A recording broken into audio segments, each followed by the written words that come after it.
I'd read it. We are live. It's like an X-Men, right? Don't they do like old man? They do. Yeah, but it's just about me like trying to find like something I, put away like 5 minutes ago. Can you help me open this jar? Or making a nice dish of ice cream with a single scoop. The TV is too loud and also too quiet. Yeah, it would sell very poorly. I don't know. It's a book. Old people like books. One issue would be all about the speakers on his television being blown out and like.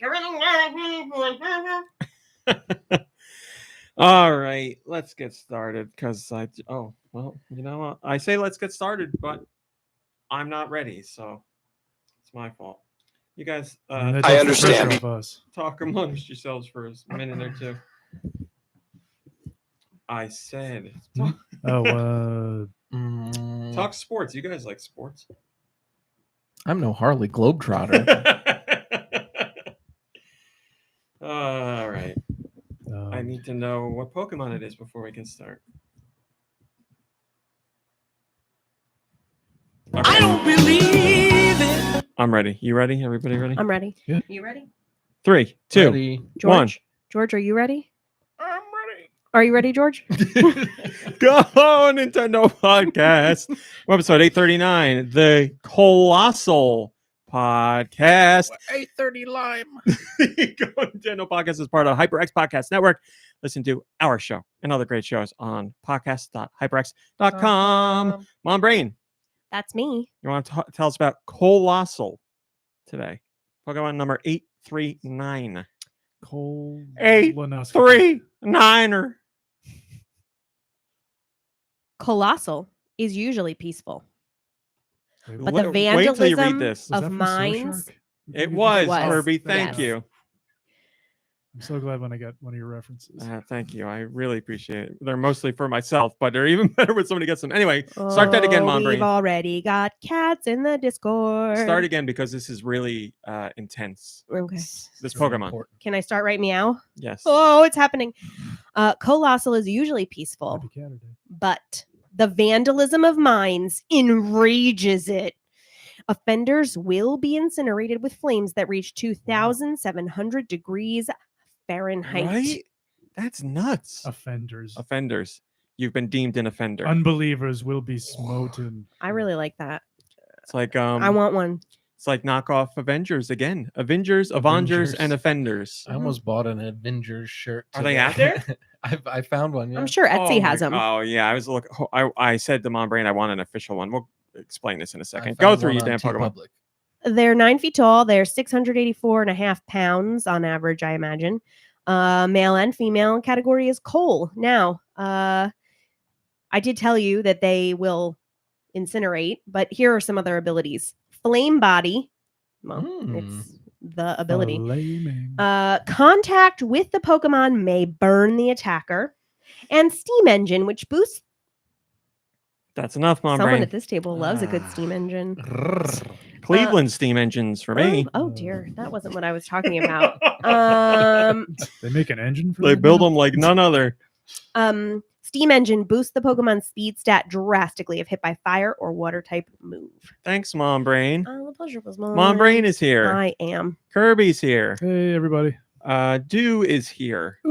I am here. Sadly, Nikki Hill is not here. He is making the money. He's working today. Speak his name. But he sends his love. The one, the only, my best friend since college, my old college roommate, Josh Grobot. How are you, my friend?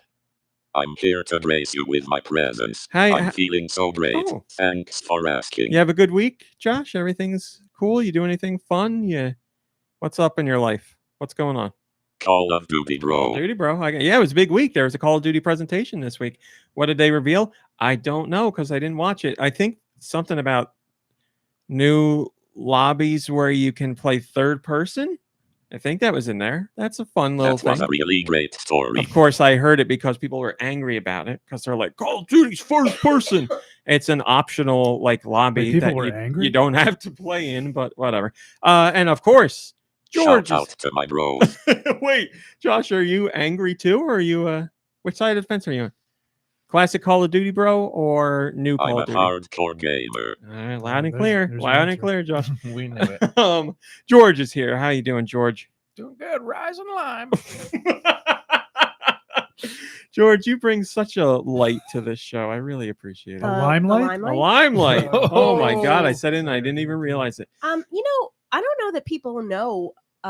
George, what is it that you do all week, like while we're not doing the podcast? Same old, just juggling day-to-day tasks over here. Naming the limes, trying to remember their names, things like that. Naming the limes. Wow, I didn't know. Yeah. Hello, the 8-bit Lego Giant Reggie and The Ultimate plot Slaves and Red thickens. Souza and Highland Tom and Joe Shabadoo and Anastasia Beaverhausen.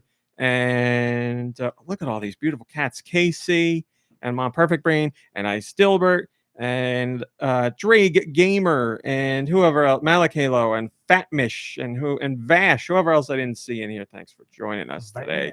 Good to see everybody. Yeah, I was gonna say something. Oh, the She-Hulk thing.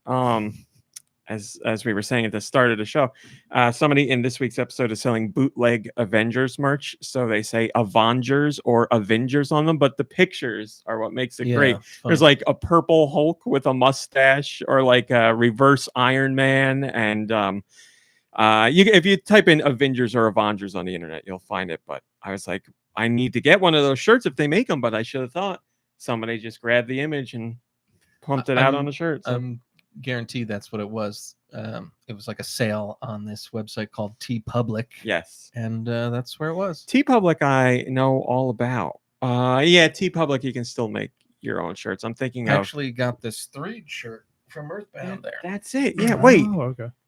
When did you buy this She-Hulk shirt on TeePublic? I didn't. But I looked literally 3 hours ago. I was looking because I got an email and I was like, let me see what t-shirts I don't need that I might buy. Here's an Avengers. There it is. Perfect. On Etsy. Mm-hmm. See, that's a bold move. Like printing your own version of a Disney property. Like, you don't think they're going to come after you for that? Well, there it is. Avengers t-shirt on TeePublic, $14. Not bad. I can't imagine it's going to be there forever, but anyway, that's what we were talking about. There's only one thing I want to get into this week before I get into news, because as you know, there was a lot of news this week because we had the Nintendo Direct and we had TGS, which is still going on right now, but I think we're past all the big announcements for TGS. I'm sure I've jinxed myself, but anyway, there was something that I talked about on last week's show that ate me alive until I could talk about it on Patreon on Monday. But for those of you not on Patreon, you didn't know I talked about it. So I'm here to talk about it with you now. Last week, I talked a lot about Assassin's Creed as a franchise and the 8 million Assassin's Creed games that they're putting out. And I was very upset and angry and miffed. And a few hours after the show, I was thinking about it and I was like, why does that make me angry? Because I'm like, I don't hate any game franchise. I don't hate Assassin's Creed. Yeah, you've never been a big fan, though, right? I'm not really into it, no. But I was like, but that's very on me to just be like, they're making this thing, and I don't like that thing, so it makes me angry. Well, is it just because it's been so like overexposed? They've like. Well, that's the other thing. Like, overexposure isn't an issue for anyone, because if you make so much of one thing that people don't like, then the thing doesn't get purchased or read or watched anymore, and then it goes away. So I said on Patreon, overexposure takes care of itself. It takes care of itself because people make that decision and either stop following the franchise or whatever. So I was thinking about it, and it just makes me upset because there are other franchises that Ubisoft has that I would like for them to make new installments in, or I'd like for them to do more original content. It seems like Ubisoft's gone way more towards just like 2 or 3 franchises in the last few years. But the whole point is they're a business and they're doing what they think makes business sense for them and where their widest market is, or where they think they can expand the most, which is why they're doing what they do. I'm sure there's a reason they're still, pumping out entries in this franchise. And I in the Patreon, I apologize because I was like, that's a stupid take of me. I was wrong to say that stuff, and I'm saying it here on the podcast now. For those that didn't read the Patreon, I apologize for that take because it's very I want to say it's unmade because it doesn't fit in with anything else in my life. But I was, took a step back from it. And I was like, this is how like maybe 13-year-old me would have felt, and I'd like to think I've moved on from then. 13-year-old you would have loved Assassin's Creed, the game. Yeah, maybe. I'm just curious as to why. Like, I thought you were saying it more because of what it meant, not necessarily for the industry as a whole, but kind of, like Ubisoft, because they are pooping out 8 million, to use your term, Assassin's Creed I games. might be off on that number. They're not doing, you're not going to see a Prince of Persia or a Beyond Good and Evil or a whatever. I'm trying to think of Ubisoft games that you wouldn't see. Rayman, a new Rayman. Because they're not these money so yeah. Congratulations, Ubisoft, for making money with this title. But like, I think you have a right to be upset for what it means, because it means we're not getting, any creativity. They're just doing the same old. And that's how I took your rant, and I was surprised to read your Patreon about how you felt. I mean, not really surprised, because I know you're a sensitive guy and you care about, what you say and how it impacts people. But that was not really a red flag for me. But you're also getting advice from, or you're hearing a guy talk who, had burned many video game bridges that rather than play them. Well, listen, you keep saying that about yourself, and I will say certainly it was true. But I just want to drive the point home that you recognize that you've evolved a great amount since then. You've certainly, you're in a new place. You're in a new place. You played Thomas Was Alone. That feels like a big step. Right? Yeah, That's a huge step, and you convince people to play it because I'll take of that. I'd like to say if Ubisoft did, a couple fewer Assassin's Creed games, they would put money into a new Rayman game. But who's to say that would happen? It's just we're playing pretend. I don't know what would really happen. And I shouldn't be mad that there's a whole bunch of Assassin's Creed games, because people clearly like Assassin's Creed. It's just not for me. So I have to take the stance of, I recognize that Assassin's Creed isn't for me, but that's not a reason for me to go stop doing those things, because the game industry doesn't revolve around me. It revolves around everybody, and they're making lots of Assassin's Creed content because there's lots of Assassin's Creed fans. They're not making a lot of Beyond Good and Evil content or Rayman content because there's not as many fans for those. So it makes me sad, certainly, but I shouldn't be mad at the amount of Assassin's Creed. I should be sad that people aren't more willing to play those other games. So my anger or sadness was misplaced. So I wanted to apologize for that. Yes, Mombrain, what's up? No, just listening.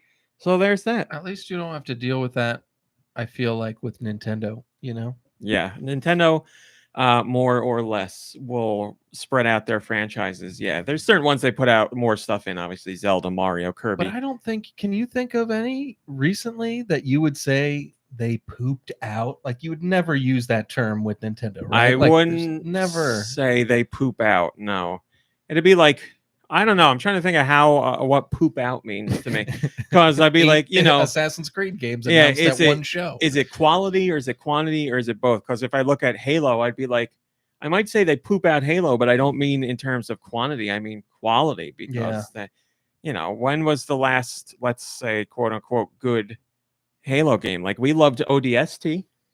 I really liked ODST, and I But liked since Reach then- as well. No, Reach was good, But that was about it. yeah, falling on hard times. It just, I don't know, 343 just doesn't seem like they can craft a Halo that brings up the same feelings that previous Halo games did. I don't know what that's a sign of. I don't know. But yeah, I guess mostly poop out, or as I also say, fart out. Right. That would mostly, they I mean guess, the for same me. thing? What's worse? Yeah, I Yeah. was curious. I don't know. I guess pooping out would be worse than But there's farting some out. substance there, at least. Yeah, that's true. I agree. So you probably want to be pooped out, not farted out. Fart? Have you ever said sharted out? No, Ooh, I haven't. I like that. I'll have That's to what- retain that for later. Happy medium. So like, yeah, I guess for me, farting or pooping out would be more about in terms of quality, like a general agreement from the masses that quality has taken a severe hit. And then throw in the timely matter of those releases as well. So like, Madden. I don't play Madden. I have been paying attention to what people are saying about yearly installments of Madden. And fans are like, boy, Madden hasn't been good in a really long time. And they're just farting them out every year. So I guess they're But at related. least the uniforms are accurate. If I was going to heavily, right, they got the right socks on. Yeah. If I was going to weigh the term, I would say farting out goes more towards frequency than quality. But it's in there. It's in there. Giant Reggie says, this is the quality podcast I expect GoNintendo to fart out right now. Yeah. That's perfect. So yeah, there you go. It's my own thing, like I said. And I'm not one to determine quality of a franchise. I can tell you if I personally like it, but what I like is what people don't like or people love or whatever. That's a very hard thing to put. All I can speak for is myself when it comes to quality. When it comes to quantity, I think that's something we can speak more for in general. Because a Madden every year, does that need to happen, or can they just do a roster update? Perhaps like a download that just updates your roster. Maybe we don't need to put out Madden 23 and Madden 24 and Madden 25. Like how much is really changing in between? Yeah, I I feel don't know. like the whole concept of a franchise that gets a new entry every year is always, I don't know, like I can't think of any like examples where it's been something I've been interested in. Yeah. I see Steel Diver says, hello, Steel Diver. Does Marvel poop out movies and shows? I know since Marvel started doing shows, people have, I don't know how much, a vocal group, I don't want to say majority or minority because I don't know, but a vocal group has said like, there's too much Marvel, I can't keep up with it, or I don't want to keep up with it, or the quality has dropped, or Well, I was just talking specifically about video game franchises, but yeah, video game is tough. But with Marvel, yeah, again, I can only speak for myself. I can say I'm still greatly enjoying it. I've certainly seen discourse online, but unfortunately, the discourse I've seen is about like, and this show's got a woman, and this show's got a kid woman, an ethnic kid woman. Nobody's like, and Moon Knight's got a man from the moon. Like you didn't hear anything like that. So, but yeah, there's a discussion there to be had. Pokemon franchise. I see Alternus Liz saying, Deux has talked about the frequency of which Pokemon franchise or Pokemon installments come out, and I have said that Pokemon mainline versus Pokemon spin-off is the way I would go, but that's a discussion we've had on this podcast. So yeah, I mean, here maybe it's tied to just the size of the franchise. Like Pokemon is huge, Marvel is huge, Assassin's Creed is huge. So you can't get that big without getting the drawing the ire of the public at large, because as soon as something gets popular, then people are like, that's no good. As soon as something makes an obscene amount of money, people hate it. Yeah.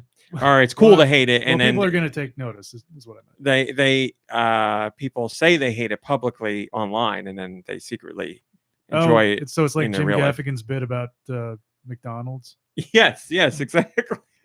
I think some people are lying. So yeah, right. Everybody hates McDonald's, yet somehow they have millions of revenue every year, and the more restaurant locations than any other fast food place. Yep. It's all related. There you go. There's some insight. All right.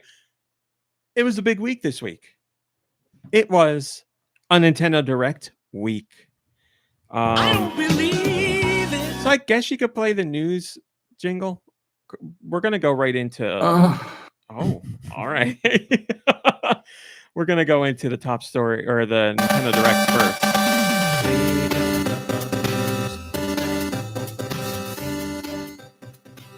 Very nice. I want to make sure we... What the hell was that for? That's not what I meant.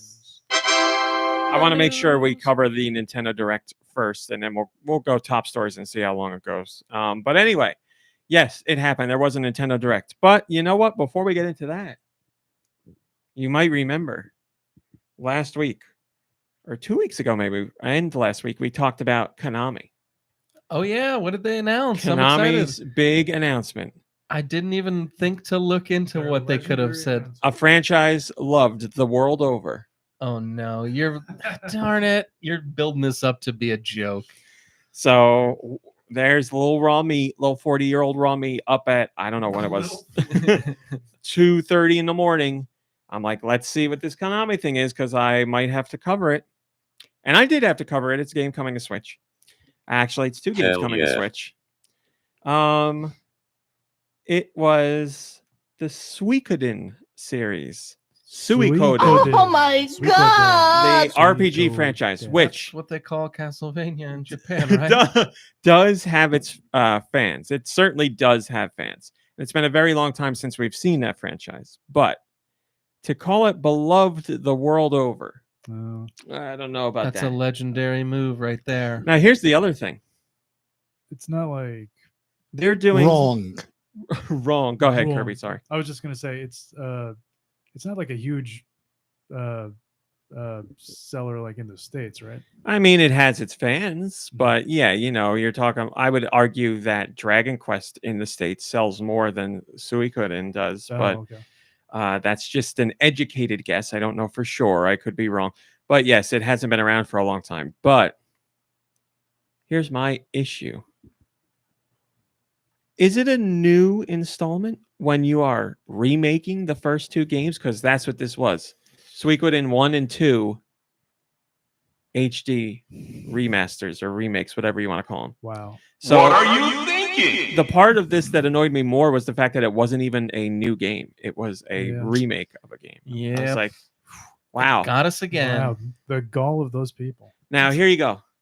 Here's something else. Give it to me. The Konami press conference at Tokyo Game Show was 45 minutes.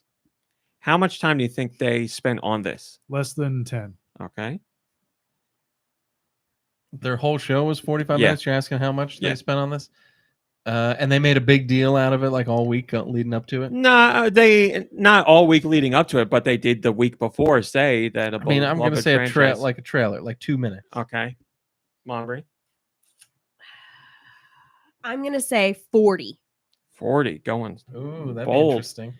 Well, you're all wrong. The closest is Mombrain. They spent 45 minutes on that Really? one game. Yeah.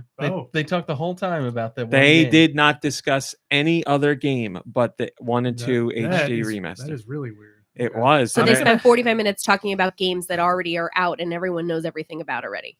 well, not the HD versions, but, like- they're going to be translated, retranslated for Western audiences. So the translations will be closer to the original source material. But does that matter? No, because the presentation was only in Japanese. One of the few that didn't have an English stream. So I sat listening to people speak Japanese for 45 minutes. And then, they'd be like, blah, blah, blah, blah, blah. And then some footage would pop up or blah, blah, blah, blah, blah. And then they'd show a piece of art. And I'm like, all right. And I was like, we're 20 minutes in. I wonder if they're going to get to something else. And then it was 45 minutes. And they're like, thank you for watching. I can't believe that. That's worse than what Reggie tweeted that day. I would say that's much way worse. worse. I yes. owe Reggie an apology now. What's wrong with you? Now, the real question is, was there a mistranslation of what Konami said as far as like what they were announcing? Did they say a new entry in a beloved franchise? Or did they say a new installment in a beloved franchise? Or whatever the word. Listen, if you're saying new, a remake or a remaster is not new to me. I'm sorry. It's not new. It's a remake or a remaster. Yeah, like a refreshed or a remake or we're bringing back. Well, no, not even that, because bringing back could imply that like a next installment, but it would have been a little more appropriate. Mm-hmm. Well, whatever the case, I was none too pleased. I've never played those RPGs. I would be interested Well, in now's playing your them. chance. The Well, first then they're two new to you. HD remakes are coming out in 2023 on Switch. But yeah, not exactly what most people were expecting from Konami. I'm not saying those games don't have a right to exist. It's just the lead up to the event. People were, and maybe that's our fault too, where everybody's like, "What's it going to be? Like Castlevania, Silent That's what Hill." they want. That's what all they that want. stuff. They want us blaming ourselves for this. They purposefully know what we want to see, and they gave us this. it's a game in Japan. We've never even heard of this. Well, Like, we have heard of it. again, not It- saying it's bad or doesn't deserve to exist, but like, don't tease us like they knew exactly what they were doing. Give me a break. Well, here's the other thing. Seriously. From a company's perspective, if you're not going to hype up your own projects, then why even bother? There you go. You got it. You Screw can't be you're not going to be like, we're doing an announcement. It's not a big deal. You might be interested. It's not You gotta that legendary. if you're Tune not in your for own hype something man, then underwhelming. nobody's going to be your Manage your hype man. expectations, everybody. yeah. Set your alarm for 2 a.m. Yeah. So I was there and I watched it, but the I mean, stream. to be honest, I didn't have very high hopes just because it's Konami. Oh, yeah, right. Well, there you go. Also, 5 minutes of the stream were dedicated to 3 men who were dressed up as characters from this franchise, and they were in a very tiny section of Konami's booth that Konami had blocked off the day before, so people didn't even know this was there. So they're all dressed like characters from the game. They never spoke a word, and they all just stared at the camera while this lady was like talking about them. And I was like, I don't even understand what they're saying, and this is incredibly awkward. So, yeah, if you got nothing to do, spend 45 minutes watching that stream, and you'll see, I don't know, 5 minutes of gameplay, I guess, altogether. But that's what Konami did. So now that we got that out of the way, we got the North American Nintendo Direct. Well, worldwide Nintendo Direct, but we're focusing on what was shown for North America. Would you like the breakdown? I'll give you the breakdown. What do we got here? Well, I guess we'll start with the biggest one. The Legend of Zelda Breath of the Wild sequel officially has its full name now and a release date. We got a brand new trailer, and the trailer confirmed the name of the game is The Legend of Zelda Tears of the Kingdom. Now, very nice. Now, we only saw that written, so some people were like, I think it's Tears of the Kingdom. And it's, I mean, whatever. It's not, but Nintendo had to come out and be like, no, it is Tears of the Kingdom, not Tears of the Kingdom. Also, is it Tears at like TIERS? No, TEARS. Okay. And they announced that it is coming out May 12th, 2023. So there you go, everybody. We finally have a release date. We have an official time where we can look forward to getting the next Legend of Zelda game. By that time, it will be 6 years and something months since the last mainline Legend of Zelda launched. The longest time we have ever spent between mainline Zelda installments, which is crazy. The trailer, half of it shows you a whole bunch of, let's say, hieroglyphics, wall art, paintings, cave drawings of Link in a battle. It looks like Link in a battle, and Zelda making a deal with somebody, and she's dead, it looks like, or probably sleeping. And then Link's out there, and he runs out a big door, and they show him using some new rewind time ability where he's holding onto a rock and it's getting sucked up into the air. And then they show him jump out into this big, jump off of a thing. Like an island in the sky. A tear of the kingdom. He jumps out there, and then this big, stone bird comes. I don't want to say flying. It just comes like a hang soaring glider, in. Yeah. but he's and on Link top of jumps it. on top Like of he it. surfs on it. He's flying around out there. I've seen everything. I don't know what's going on, but there's a lot going on in the air for sure. There's a lot of islands and a whole bunch of. There's one island in particular that's covered by like some sort of storm or smoke or evil or something. So you obviously have to clear that before you can get to the island. The beginning of the trailer, when you see the wall art or the cave drawings, whatever you want to call them, they show some sort of entity with 7 tears around him. So if you're going classic Zelda, you would think that would mean you're going to go to 7 different dungeons to get these tears to, I don't know, make Zelda cry. I got no idea. And then Link is wearing something on his side, on his belt, that looks like it kind of looks like the thing you collected. Were they tears in Skyward Sword? Yeah, when you went into that other realm. Called tears, I believe. He's wearing this on his belt. It's like a little thing that's got like it's got like that blue green like electric energy in it. So I don't know if that represents his if that's powering his glove. This new, I don't even want to call it a glove. It might be his arm, whatever he's got. That's letting him do these weird things that might power it. We don't know. It's all speculation, but I'm not the best at that stuff. You can go on YouTube and find a whole bunch of analysis and deep dives into this footage. So what is it? A minute trailer maybe, and there's like half-hour videos breaking down absolutely everything that you can see. So if you want to see that, that's out there. But yeah, we got it. We got a release date. We know when it's coming out. We got a name, Tears of the Kingdom. So look forward to that. The Nintendo Direct started off with the confirmation of a rumor. Not too long ago, somebody on the internet was like, What did you say? somebody on the internet was like, hey, there's a new Fire Emblem game coming, and it's going to be about classic Fire Emblem characters, and the main character in this game has blue and red hair, and here's some screenshots, and everybody's like, no, how'd you get these screens? This isn't true. What's wrong? This is your face the whole time. Sorry. You make me think something's wrong. Maybe she's concentrating. On cats, probably. Well, I mean, yeah. I just look at your face and I'm like, something's wrong. Something's happening. Yeah, red and blue hair. Here's screens, and internet was like, no, Thank you. that's you made these up. Well, they didn't make them up. It was the real deal. A brand new Fire Emblem was announced. Fire Emblem Engage. In a war against the fell dragon, 4 kingdoms work together with heroes from other worlds to seal away this great evil. 1,000 years later, this seal has weakened, and the fell dragon is about to reawaken. As a divine dragon, that is your character. You are a human, but you're called a divine dragon. Use rich strategies and robust customization to meet your destiny. To collect emblem rings scattered across the world and bring peace back to the continent of Ilias. Sure. But these rings. That's great. So the hook in this Fire Emblem is you collect these rings, and these rings let you summon Fire Emblem heroes of the past to work. I don't even want to say work alongside you, because you are like imbued with their abilities. You see them, but they're like spirits and powers go inside of you to boost what you can do. So all your favorite Fire Emblem classic heroes are there, like Marth, and I don't know. I don't play too many Fire Emblem games, but I know Marth is in there, so probably Roy at some point. Maybe Roy. Roy's our boy. I'm trying to think of a Fire Emblem character. What's the one in Smash Brothers? There's a whole bunch. I thought it was just Roy and Marth, you said. No, there's a whole bunch.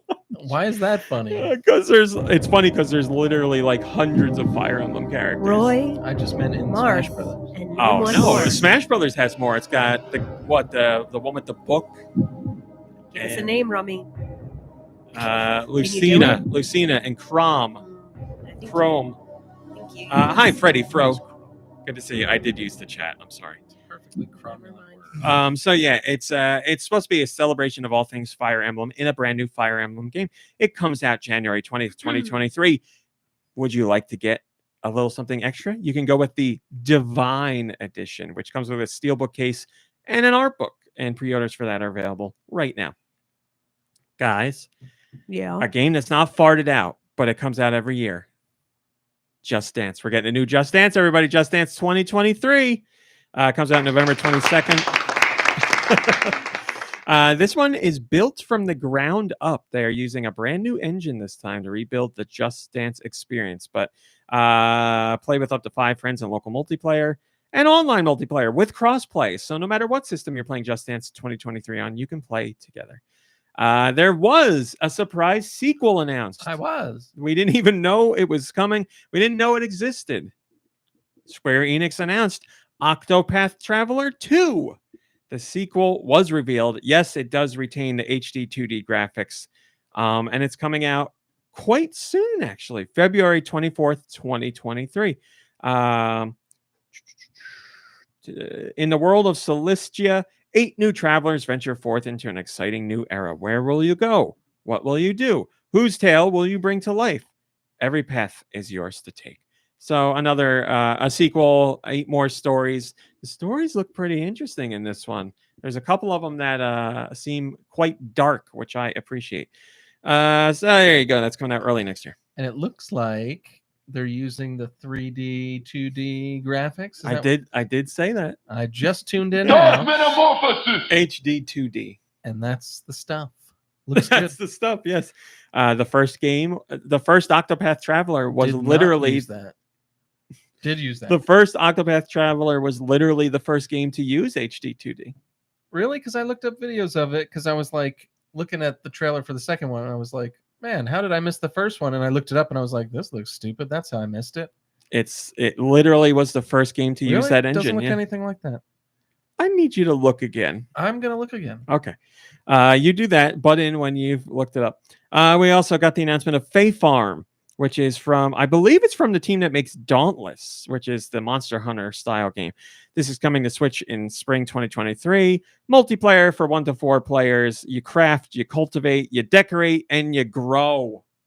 Mombrain, all your favorite things in games. Like Yeah. Stardew. Here's a surprise. We're getting another Kirby game, but it's not new.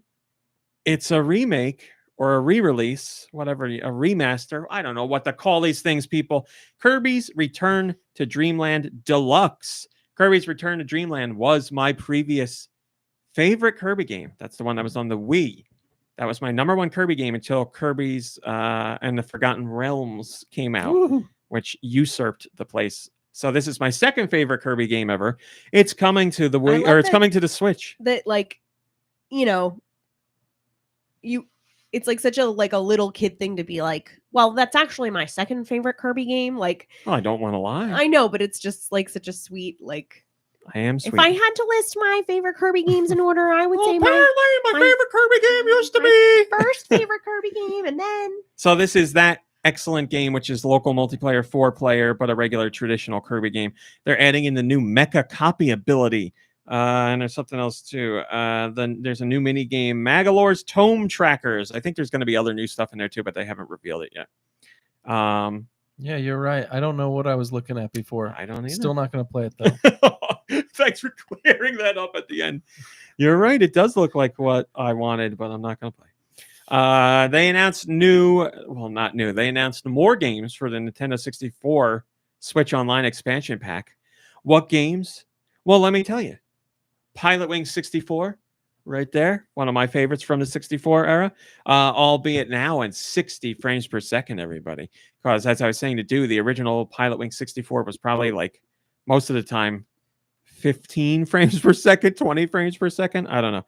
But now you get 60 frames per second. Also coming is Mario Party, Mario Party 2, Mario Party 3, Pokemon Stadium 2, Kirby, one for your brother, 1080 snowboarding.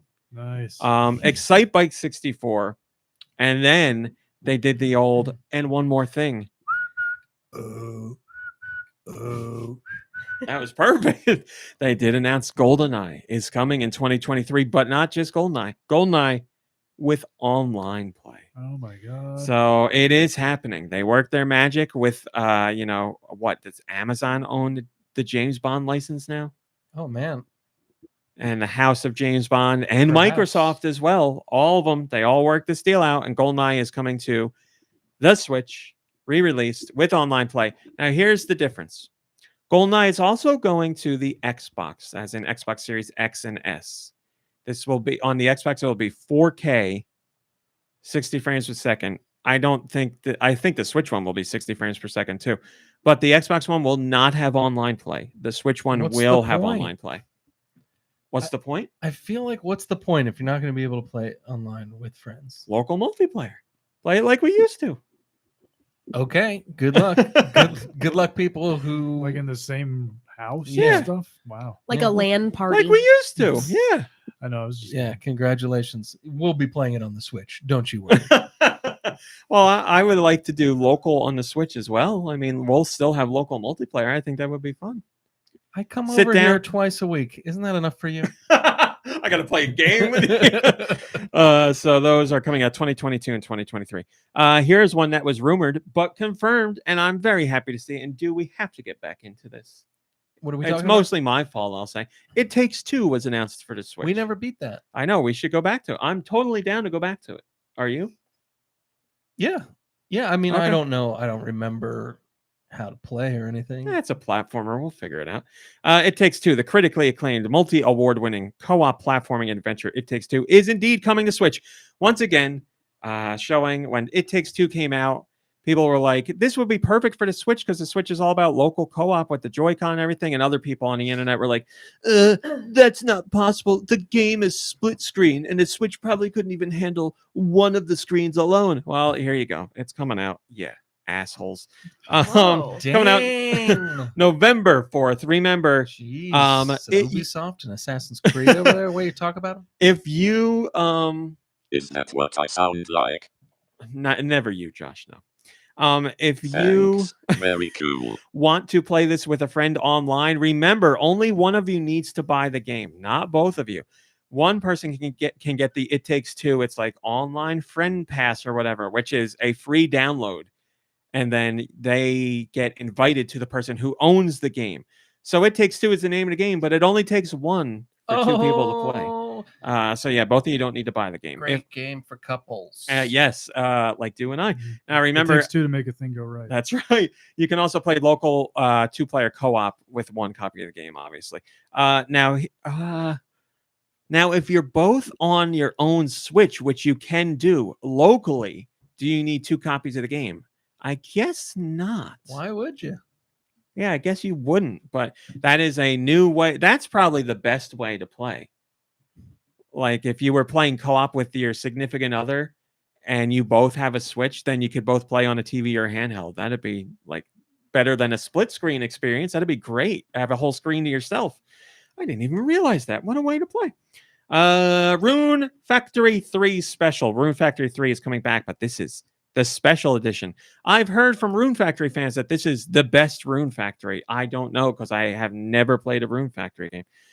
So this is coming back with some new features and extra choices and stuff like that. More quality time. Let me read this exactly what it says. A new mode has been added to help you enjoy more quality time with your in-game spouse. This comes out next year on Switch. Also, they took a moment to say that a new Rune Factory series will launch in the future. So something brand new Rune Factory is coming as well. That's what I like.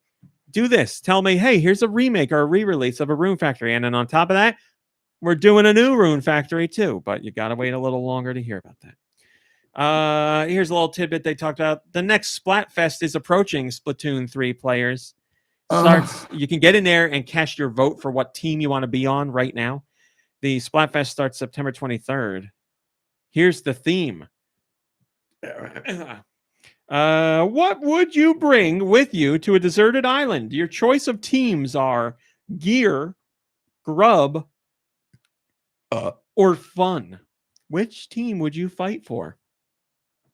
I'm looking for answers at the table. Which team? This is like everybody votes all over again. Yeah. If you were on a deserted island, would you bring gear? Would you want to have gear with you? Would you want to have food with you? Or would you want to have something fun? Gear.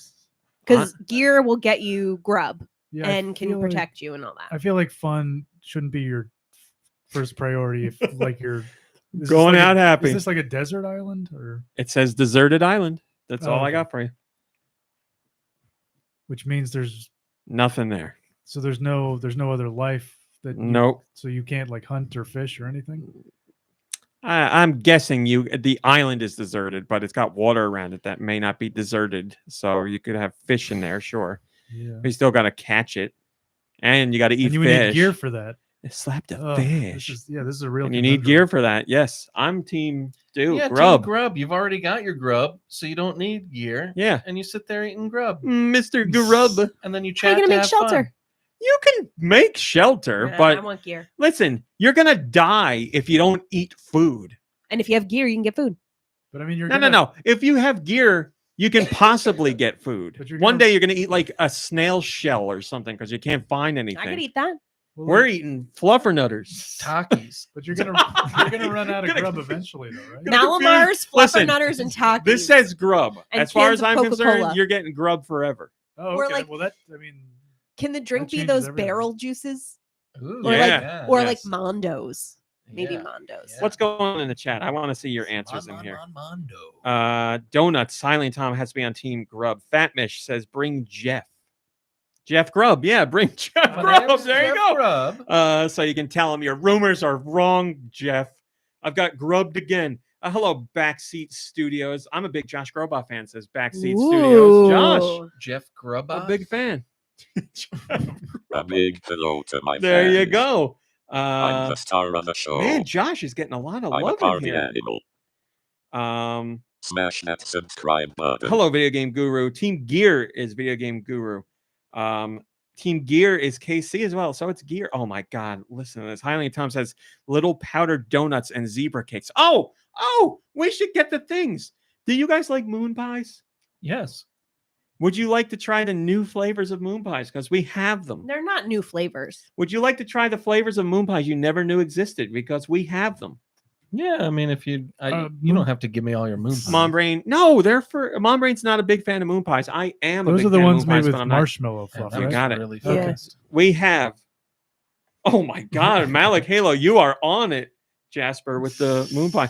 All right, we have salted caramel, Sounds great. strawberry, Sounds good. and zesty lemon. Wow. Sounds good. Which one? So salted caramel you want? You said that sounds great. Well, They all sound pretty good. they all actually. sound good. What do you think's the best? I haven't had strawberry yet. Zesty lemon I liked, but I wish the lemon was stronger. Salted caramel is my favorite. Strawberry actually gave me a little bit of a cherry chapstick vibe. Oh yeah. That's the one I'm trying today. So, Hmm. Mombrain, would you be an absolute sweetheart and get the moon peas? I'll get the moon piece. Thank you. So this is how I found out the moon pies existed. These other flavors.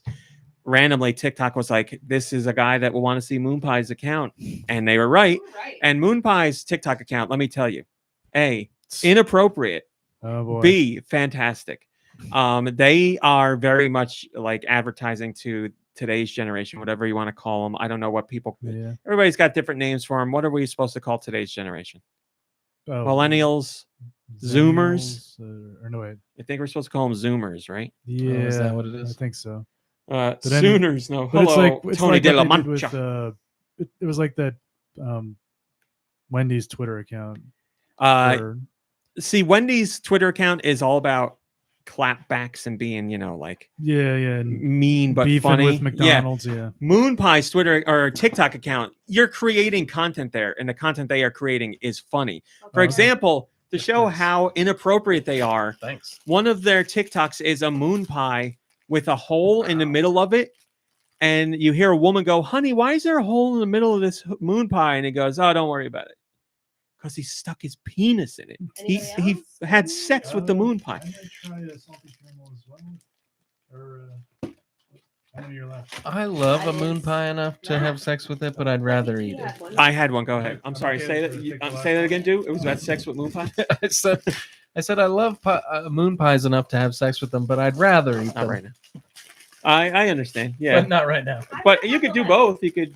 I'm gonna try a lemon. Anyway, the other thing I was going to say is they use the auto-generated voice on their TikTok to talk, and the voice doesn't say moon pie; it reads it as moon pea, but they never fix it, so it always says moon pea. Salted caramel taste. I love when we have random taste tests during the podcast. This is a good moon pea. It's a double decker. It's good, right? It is good. My It's only good. complaint is that the graham is a little dry. There's no graham. It is graham. That's considered like a graham cookie. A graham cookie. I never Yeah. heard of such a thing. Yeah. So salted caramel. It's. I'm glad you like it because I ate that one and I was like, this is the one. This Yeah. is it. This is great. Kirby, your yeah, salted moon pea, it's a pretty good moon pea. and Mombrain likes the lemon. There you go. So you didn't like the strawberry. It was a strawberry thing. No, I'm a I didn't- strawberry. I didn't dislike it, but it wasn't like I wouldn't be like, oh, give me another one of those. Well, moon pea. There's your free advert. You know what? I'm gonna tweet it to him. I'm gonna clip this and tweet it to him. Wait, you want to hear? Hold on, let me finish chewing, and then I gotta tell you. Fat Mish, yeah, chewing to the mic. People love that. Fat Mish says, "Eat 2 at once for the quad pie." The double deckers are sizable. They're So big. if you go to their website, because I had to find them, like they're not the easiest to find Finish around eating here. and then speak into the microphone. So I had to find them, and I went online to see if it was you could just go to the website and like put in your zip code, and it would tell you where to get them because that's what most places do. They're so old school that they give you an email address and they say email mike@moonpies.com and we'll give you some suggestions about where to find them near you. And I was like, Mike's like, "Come to my house. I got a couple in the garage." Yeah. For you." he's the kind of guy that's like, now whereabouts is that? Y'all get a lot of snow there? So Deux and Kirby are eating the double decker moon peas. Mombrain is eating the mini moon pea, but somehow This is her 5th bite, I want to say. Like 2 bites for me, and that thing's gone. It's like a little bit. It's like a little bit bigger than an Oreo. I'm all congested. Okay, fair enough. Fair enough. Hello, Tall Show. Thanks for dunk. joining us. I'm gonna dunk. All right, so everybody go out and get Moon Peas. Go Nintendo do you know where Podcast I is found the them? official podcast of Moon Peas. Dollar store. Dollar store. How much better? How Now much? these were Wait the a minute, only wait a minute. flavors they had there. There wasn't A chocolate. box of double deckers was $1. $1.25 now. Oh my god, that 3 giant moon pies for $1.25? $1.25, sir. 3 giant Moon peas moon peas. For $1. for $1. That's nuts. Yeah, Hailey and Tom, we were reading about this. That they throw moon pies at Mardi Gras every year. Moon peas. And there's like people who's like they're like the moon pie brigade or something. And then I want to say in like Alabama, maybe. Where did I read it? That on New Year's Eve, they drop a moon pie instead of a ball, and they serve the world's largest moon pie to I all could the eat it. people. On New Year's Eve, they all actually kiss moon pies there when the ball drops. That Mish says moon peas for TTs. Yeah. Mhm. All right, back to you guys. Dunked. You know, I told you that a million times last night, and you saved it for the last bite. You know, I love moon my peas. one criticism would be it's a lot of packaging for 3, right? I thought so too. Doesn't seem like a lot because when I was you were thinking, like, like, "There's Little 3 of them," Debbie. I was like, you're kidding me. You need like it's a presence at retail. They want to catch your eye. Yeah. I do like the packaging. I gotta say that. I like the packaging. All right. Anyway, Mario Kart 8 Deluxe Booster Course Pass Wave 3. What do we got coming next? We got Merry Mountain from Mario Kart Tour and Peach Gardens from Mario Kart DS, but there will be other packs in there as well. It's coming out or other tracks. It'll be coming out this holiday. They showcased IB. A young girl visits an art gallery in this 2D exploration adventure. She wanders through a busy exhibit until one particular piece draws her in. Every decision affects her fate with 7 different endings to unlock based on your actions and choices. Dumb mother ever. IB. Yeah, right. Will she be able to safely return to her own world? We'll find out spring 2023. All right. Finally, we got the announcement of a game that, in my opinion, should have debuted on Switch and then went to other systems. But all that matters is it's coming out. And it's coming out very soon. It's coming out September 27th. Finally. Tunic is coming to the Switch. Very much inspired by original Legend of Zelda. Tunic is coming to the Switch September 27th. Now. I am going to play it. I've been waiting to play it because I thought they were going to do that, and they did it. I got to add the rocks finally to the soundboard because I say finally a lot. Yeah, you say it. So do we need The Rock to say it? Yeah, we do. Shut up, bitch. that's what I should I have have on there. spoken. We got a little bit more of Crisis Core Final Fantasy VII Reunion, and we got a release date for it. It's coming out December 17th, just squeaking out before the year's over. Here's the odd one, Radiant Silvergun. It's not Looks an odd like game. It's just you and me and some moon peas. It's Radiant Silvergun is a famous shmup. But the odd part is the game was released that day. They're like, hey, Radiant Silvergun's coming to the Switch today. And then later that same day, it got removed, but only in North America. So it must be a licensing issue. It'll come back. But if you still want to get Radiant Silvergun and you missed it in North America, you can hop on the European eShop and download it there. So it's still there. We got more on Bayonetta 3. Comes out October 28th. They showed just a little tidbit during the Direct. But after the Direct, they released a 7+ minute gameplay video for Bayonetta 3. So a deep dive into that one. We got to look at Xenoblade Chronicles 3 Expansion Pass DLC Volume 2. Enhance your Xenoblade Chronicles 3 journey through, I don't know how to say the name of that place. I haven't played the game yet. With the next volume of the Expansion Pass, meet the new hero named Ino, a girl who looks mechanical. That's how it says it. Question mark, exclamation point. Complete her It's quest all and she'll caps. join your party, expanding the classes and gameplay options available to you. Challenge battles will also be added. I think that's just the text from the trailer because didn't the guy say it just like that in the trailer? Oh, did he? I think he did. Probably. Yeah, there's something I want to talk about. Where's my normal Nintendo Direct guy? This guy was great. Don't get me wrong. He's no But Rod he's Roddy. not the Where's my guy? He's not the normal Nintendo Direct guy. I love hearing that guy's voice, and we got somebody different this time. Don't know how I feel about it, but he did a great job. This is a me thing. And he had to, But there's the voice in Nintendo Directs, and then there's this guy. happened? and he can only work with what he's given to. I don't know what that means. I don't know what it means either. This expansion pass wave 2 comes out on October 13th. We got another look at Mario plus Rabbids Sparks of Hope. That was pretty much covered already in great detail. Again, that's coming out October 20th, so a little bit over a month away. We saw the reveal of Tales of Symphonia Remastered, a remaster of the beloved classic on the GameCube. Will have enhanced graphics and improved gameplay. People really, really love Tales of Symphonia, so this remaster has been a long time coming. People do really love it. I've never played it because obviously I'm only just getting into RPGs in the last couple of years of my life, and I've always heard about how great Tales of Symphonia is. So this will be my chance to check it out. It comes out, like I said, early 2023. I played like a little bit of it. I've heard good things. What? That's more recent, right? As far as GameCube was the Right? release, PS2 I thought GameCube. so. Which more recent, so I think 20 years ago. Well, yeah. I think I remember that Yeah, actually yeah. being like, "Hey, a new RPG," and I was like, "Oh, I've never even heard of an RPG." What is this RPG you speak of? Harvestella was shown again. The demo is out on the Switch eShop. Remember, the demo's save data goes over to the full game, which comes out November 4th. Mario Strikers Battle League's second free update was revealed. Who's coming around this time? To dinner. Pauline is joining the soccer action, and Diddy Kong as well. And then I believe there's a new stadium, new gear, and some other stuff. Unfortunately, we found out of a delay of the next big update for Nintendo Switch Sports. Of course, there was a delay because it's the one I'm most looking forward to. Golf. The golf update for Nintendo Switch Sports was delayed. And remember, this is a free update. Hit the fairway across 21 holes from the Wii Sports Series and tee up with friends in local play or go online with 8 players. It comes out this holiday, so not a huge delay, but a delay. Theater Rhythm Final Bar Line was announced. The 35th anniversary of the Final Fantasy series is being celebrated with the latest Theater Rhythm game. This includes, so it's a rhythm game that includes Final Fantasy music. Did this look kind of good, or is this I played crap? one of the installments in there. It's awesome. Yeah, 'Cause, it's like, really good. I was like, all the music in this is going to be amazing. Yeah. How could this be bad?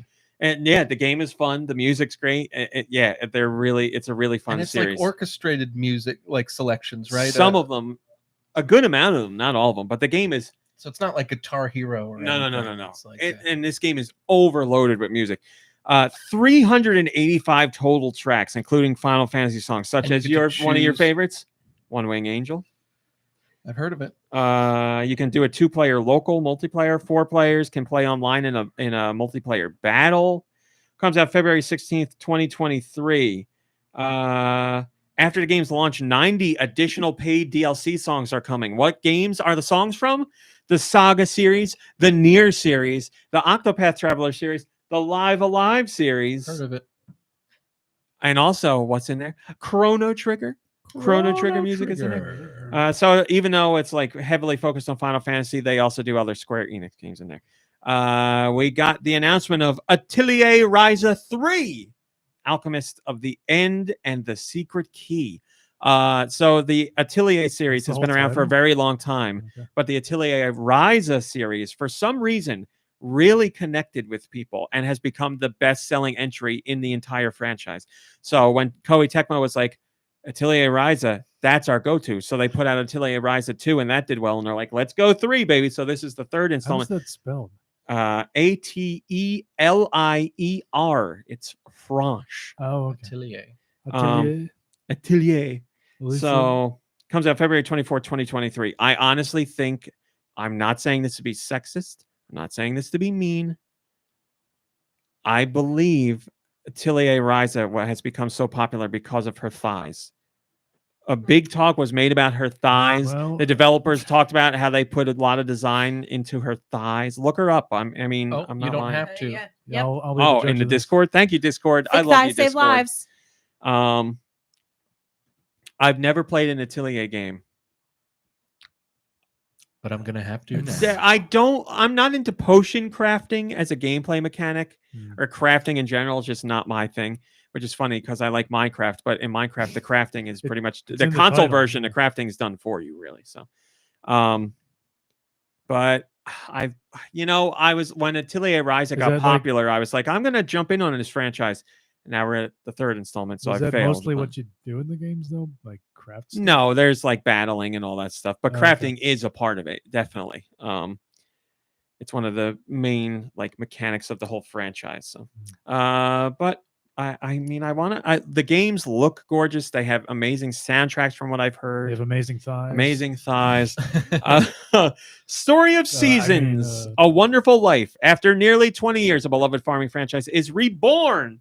So a remake of this entry in the franchise coming out summer 2023. Yeah, did it seem like, and I thought this was a really great direct, but did it seem like there was a lot of farming simulator games? You are not the only one to say that. There was a lot of farming, and we can thank that because of the popularity. Well, here's the thing. I shouldn't really say that. I was going to say the popularity of Stardew Valley, which is very true.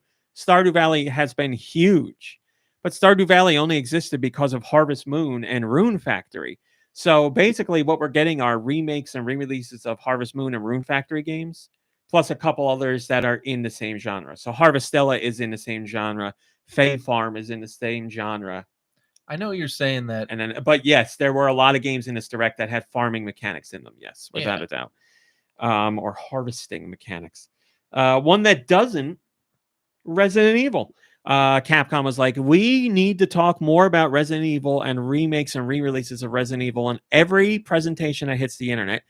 So they were part of the Nintendo Direct. If you don't mind playing cloud games, which some do and some don't, you will be able to enjoy, starting October 28th, Resident Evil Village, the latest Resident Evil game on your Switch in cloud form. And yes, that will give you access to the Winter's expansion, which comes out December 2nd. Baby. So you get all the content that every other version of the game is getting. Just remember, you're playing it in a cloud version of the game. Now, to be fair, Resident Evil isn't really like a action-packed game as far as like putting in like button input or anything like that.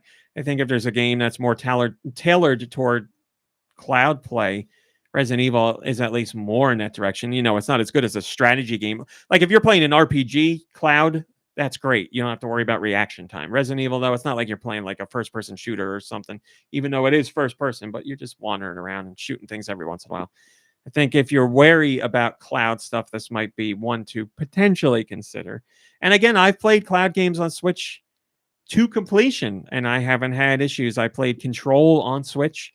I played Doom Eternal. No, that's a native port. What was it? I played it not that long ago.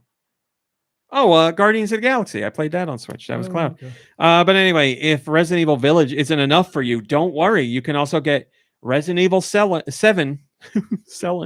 Resident Evil 7 cloud version, Resident Evil 2 remake cloud version, and Resident Evil 3 remake cloud version. Now, Capcom doesn't say remake because we've given up on all naming conventions. Yeah, because Resident Evil 3 original just doesn't exist anymore. Now it's only the remake. So these are the remakes of Resident Evil 2 and 3 cloud. So they don't even call them Resident Evil 3 remake, Resident Evil 2 remake. It's Just Resident Evil 2 and 3. Yeah, and that's disrespectful. Erased from history.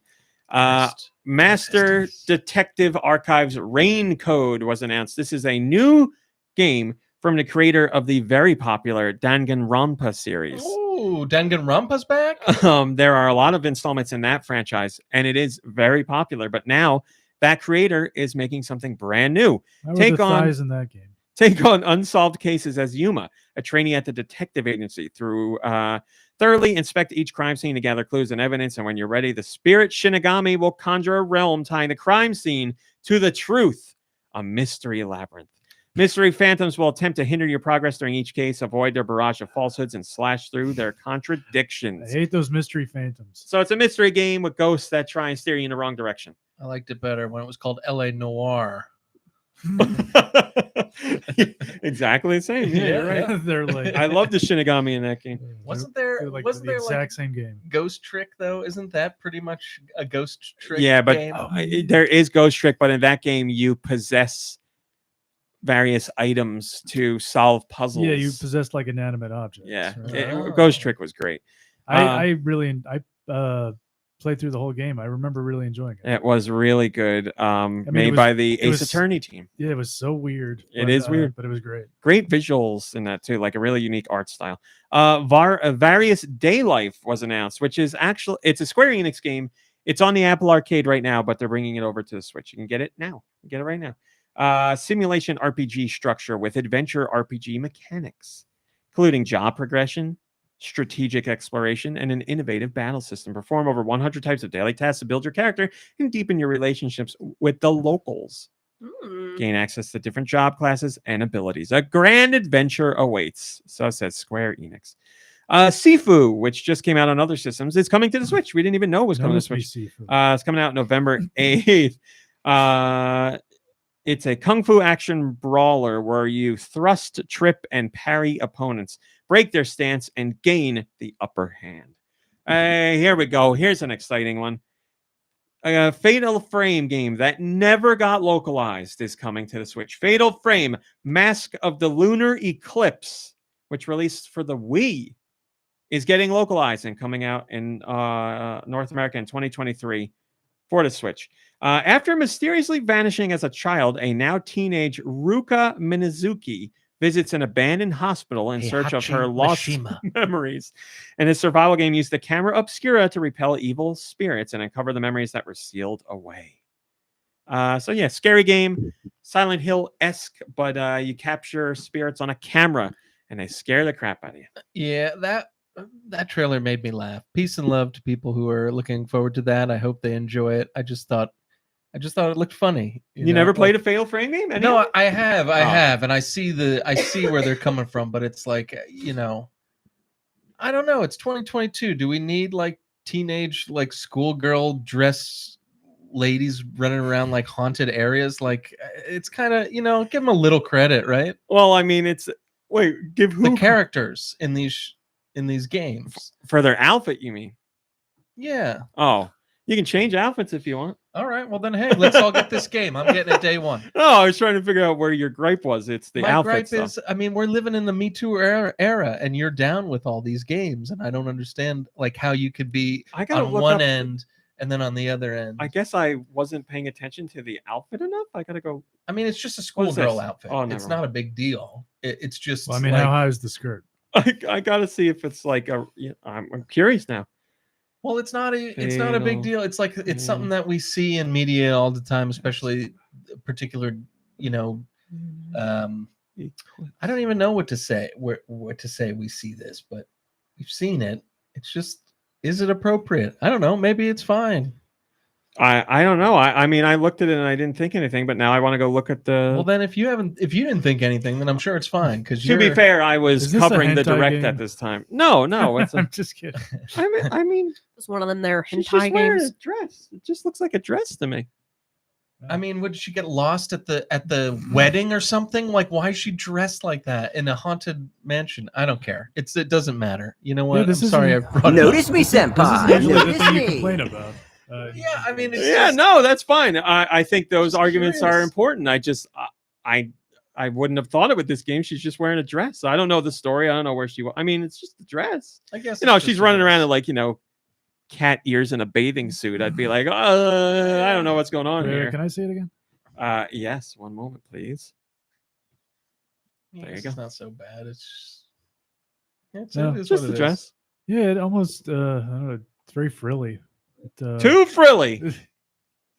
Yeah. Hello. Oh, never mind. Steel Diver, your name always gets my attention because it's that beautiful pinkish purple. Hi, Roth. I mean, it does seem a little too fancy for fighting ghosts or whatever you do in these games. Hi, Steve Irwin. R.I.P. Good to see you. That's what I meant. Taking pictures of ghosts. All right, moving on. What else we got here? That's not fair, Malik Kalo. I'm not looking for an excuse. Here's the weirdest one discussed. What is going on? Fitness boxing, Fist of the North Star. So the fitness boxing series, which there have been 2 installments. There's a new one, but this one features Fist of the North Star characters. Which is an anime about punching guys in the head and causing them to explode. Yes, I mean, Clearly, those guys are in shape, so I guess they should teach a fitness class. You for them. underestimate the power of the dark side. We also got another look at SpongeBob SquarePants: The Cosmic Shake, which we already knew about, coming next year. Ubisoft announced Oddballers. Throw whatever you can at opponents in this hilariously hard-hitting party game, not hard-pitting hardy game. Embrace the absurdity of Says frantic who? minigames, each one featuring ridiculous rules. What rules? Oh, sorry. What rules, you sons of bitches? In Madcap Arenas, customize your character from head to toe with hundreds of accessories. Plus, challenge up to 6 friends in local or online play. They won't even know what hit them.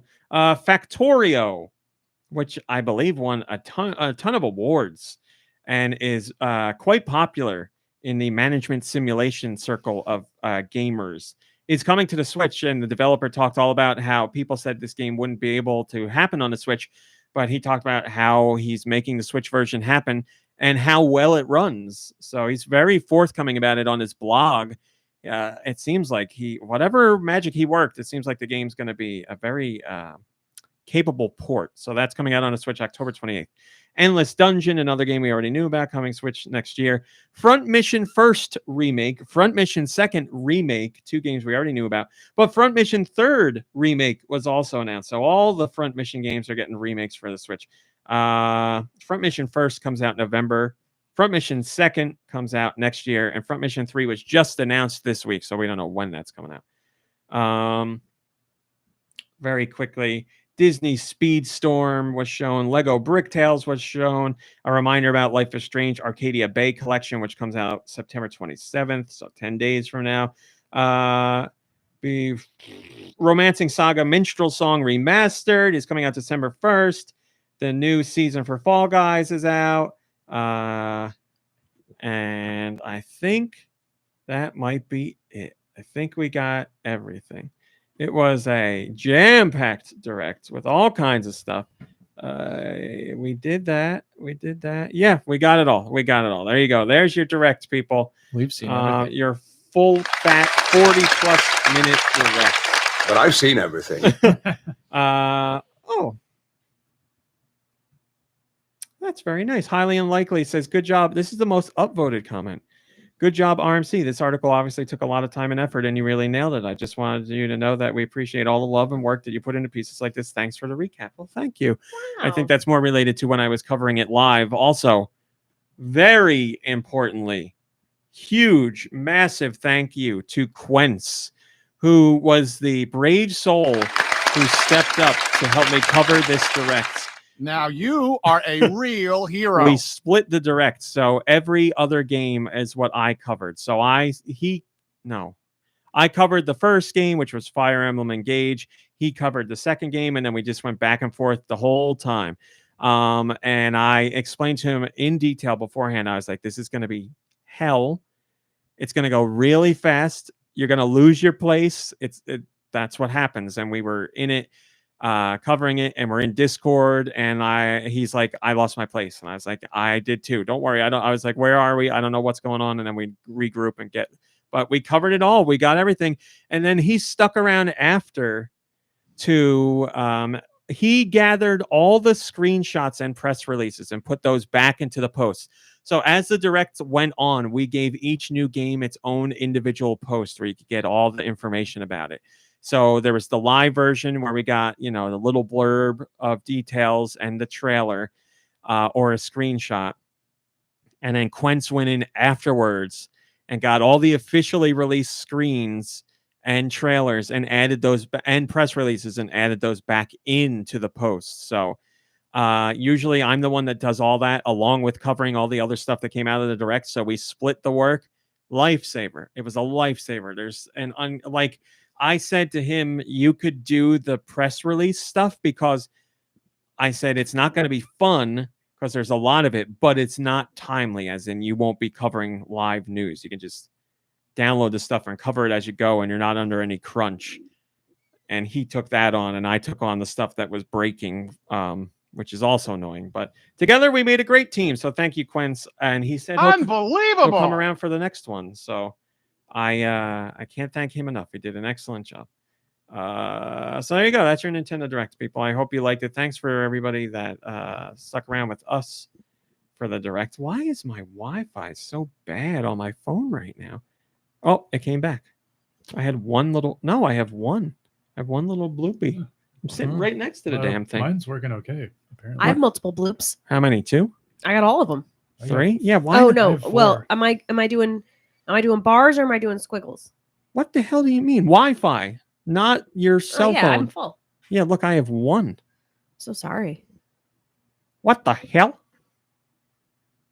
I gotta turn off my Wi-Fi and try it again. I don't know. Time for a new iPhone. They're out now, right? I believe they are. Oh, there. Disconnect and reconnect them. Up Don't to need 3. a new- No. The don't need phone a got new phone scared. yet? It heard it. It's like, oh, I'm fine. I'm working. All right. Oh boy, I gotta. That was longer than I thought. Josh, give me a second, Josh. I'm not ready. I'm just getting you prepared. We gotta do our. No, it's somebody's birthday. Is it somebody's birthday? I'm the star of the show. All right, Josh. Can you throw me to commercial, please? We'll be right back after a word from our sponsors. Sequelcast 2 and Friends looks at movies and video games and franchises, one movie and game at a time. Hosted by Matt Bradley Shurgi, Thrasher, and Alex Miller, been going since 2009, and we're part of the HyperX Podcast Network. For every episode of No More Whoppers that you listen to, we will send you a 25-cent coupon for participating Krogers. How many Krogers are participating? None, but you're still getting the coupon. And it's like 25 cents in $1985. Right, so today that's like 28 cents. No More Whoppers. Take that to the bank and smoke it. On the HyperX Podcast Network and nomorewhoppers.com.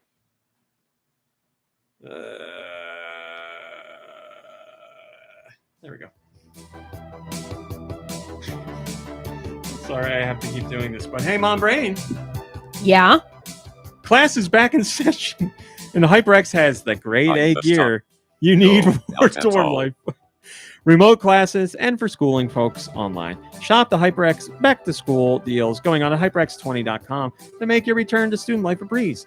Comfortable cloud headsets can keep you focused as you cram for finals with some lo-fi beats and stay productive with lightweight pulse-fire mice, responsive Ally keyboards, and more. Keep your GPA and your KDA high with HyperX products and accessories. Remember, go to hyperx20.com. There you go, everybody. The plug-in's over. Ow! All right. Now we're going to get to the regular top stories this week. Like I said, I don't think I'm going to do them all, but there are certainly important ones in there. Mombrain, you look like you got something on your mind. I gotta pee. Go pee. No renation. Yeah. Yeah. We have a major story. This might, I know there was Do I have to wait to go to the bathroom? I'm like, no, go. You can still hear. Mombrain, can I get a drum roll? I'm joking. I would want one, but go to the bathroom. We have a first. No, not a first. We have a new achievement that is a major achievement. And it's related to Splatoon 3. As you know, Splatoon 3 is now available. Launched last week. We're 1 week after release now. Nintendo announced some sales data for Splatoon 3, specifically in Japan. Go ahead. You got a drum roll? Yeah, give me a drum roll. Okay, thank you. Okay, now I understand why Mombrain gets confused. Because it says drum roll ta-da. Well, she can rename it if she wants. Sorry, here's the... Splatoon 3 sold 3.45 million units in Japan in just 3 days. Now you can hit me with the drum roll, ta-da.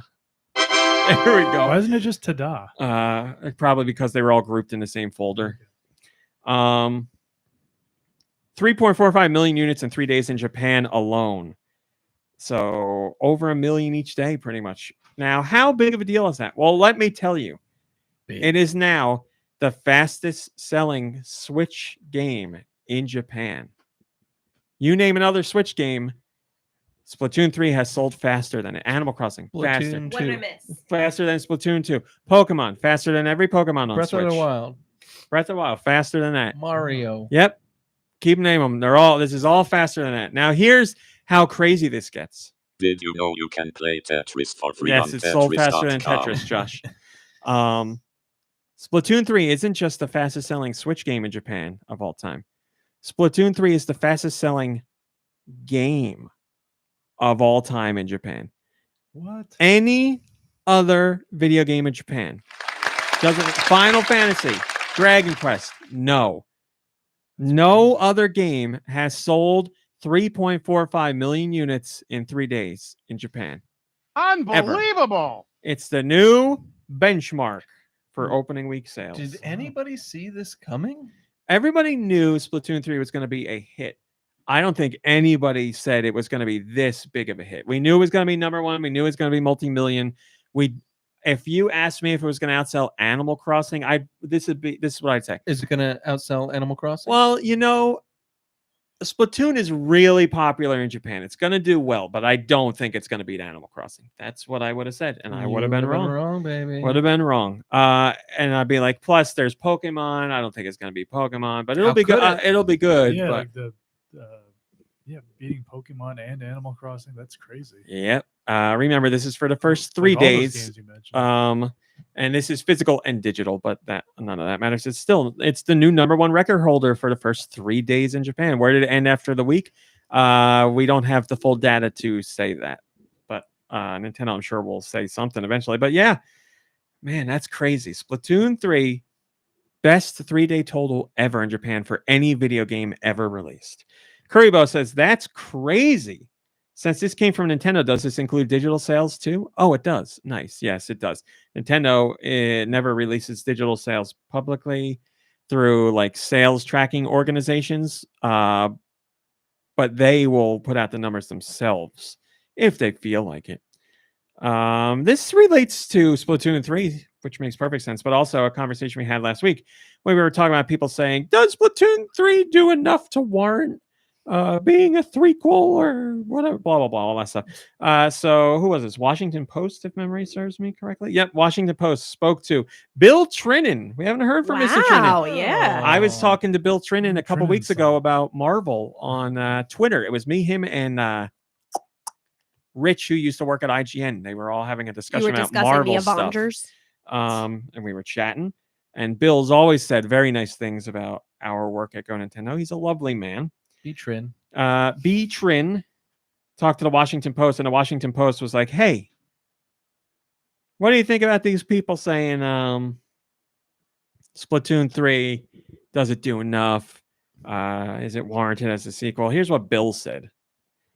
I haven't had a chance to read many reviews yet, but I would almost wonder, how well do they know the intricacies of Splatoon? Because as we've seen from the competitive players, the people that played this game the most, they are looking at Splatoon 3 as an amazing new game that they are all eager to dive into. I feel like for some reason people like to try and pin its sameness on Splatoon in ways that they don't try to pin on other games of a similar genre. Yes, Bill. Yes. There's a brand new single-player story mode that's been evolved incredibly. That alone to me is worth it. Yes, Bill.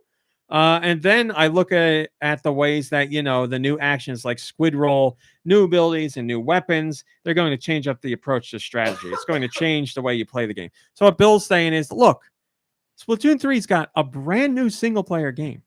That's all. That's hours worth of new content right there. Then on top of that, you have the Splatoon 3 multiplayer, which adds in some new moves and some new guns. So you get little tweaks that change the metagame in the multiplayer and a brand new single player mode.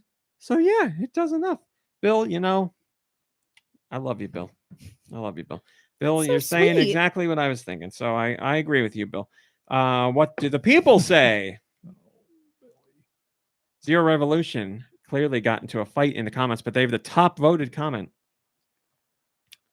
Well, if it's the Zero top Revolution says, but Bill actually actively plays Splatoon. He posts video clips constantly on his personal Twitter of his matches. Obviously, he's going to defend the game in an interview because he works for the company. I wouldn't expect him to start trash talking it, or he probably wouldn't have a job much longer. But I also think he's speaking genuinely here. Wow, someone who can read nuance. And he's right. The game has changed a ton. It's crazy how much they've refined things and switched it up. Yeah, Bill is a corporate guy. When he's giving a statement about a game, of course he's not going to poop on it because he would be out of a job. Yes, your job is to be. contractually obligated. That's right. He won't poop, fart, or shart on it. Yeah, he's gonna say he's gonna toe the company line and promote the game. But there's a difference It is a between business after all. there's a difference between him saying, you know, I haven't read a lot of reviews. I do think the game is warranted in existing. There's a difference between that and then Bill explaining everything and why he personally feels it is different. Yes, Bill legitimately feels that this game, the threequel, does enough to warrant being the next installment. If he didn't feel that way, he'd give the regular company PR line, which was the first 2 sentences. So, yeah, you have to read the nuance in what he's saying. Bill is a company man, will not poop, fart, or shard on the game, but he also personally believes that it does enough. So, yes, Zero Revolution, I see why your comment was most upvoted. Good for you, my friend. And I dare not wade into the rest of the comments. I was going to say clearly there was a fight. I was going to say usually the most top voted comment is bad. Well, it's the most top voted because it's part of an argument. Yes, you're right. That is true. So there you go. Don't need that. Don't need that. Don't need that. Don't need that. Can I get a drum roll, please? Despite Jew Michaels not playing it and pledging to not play it, I'm not knocking you. It's just funny.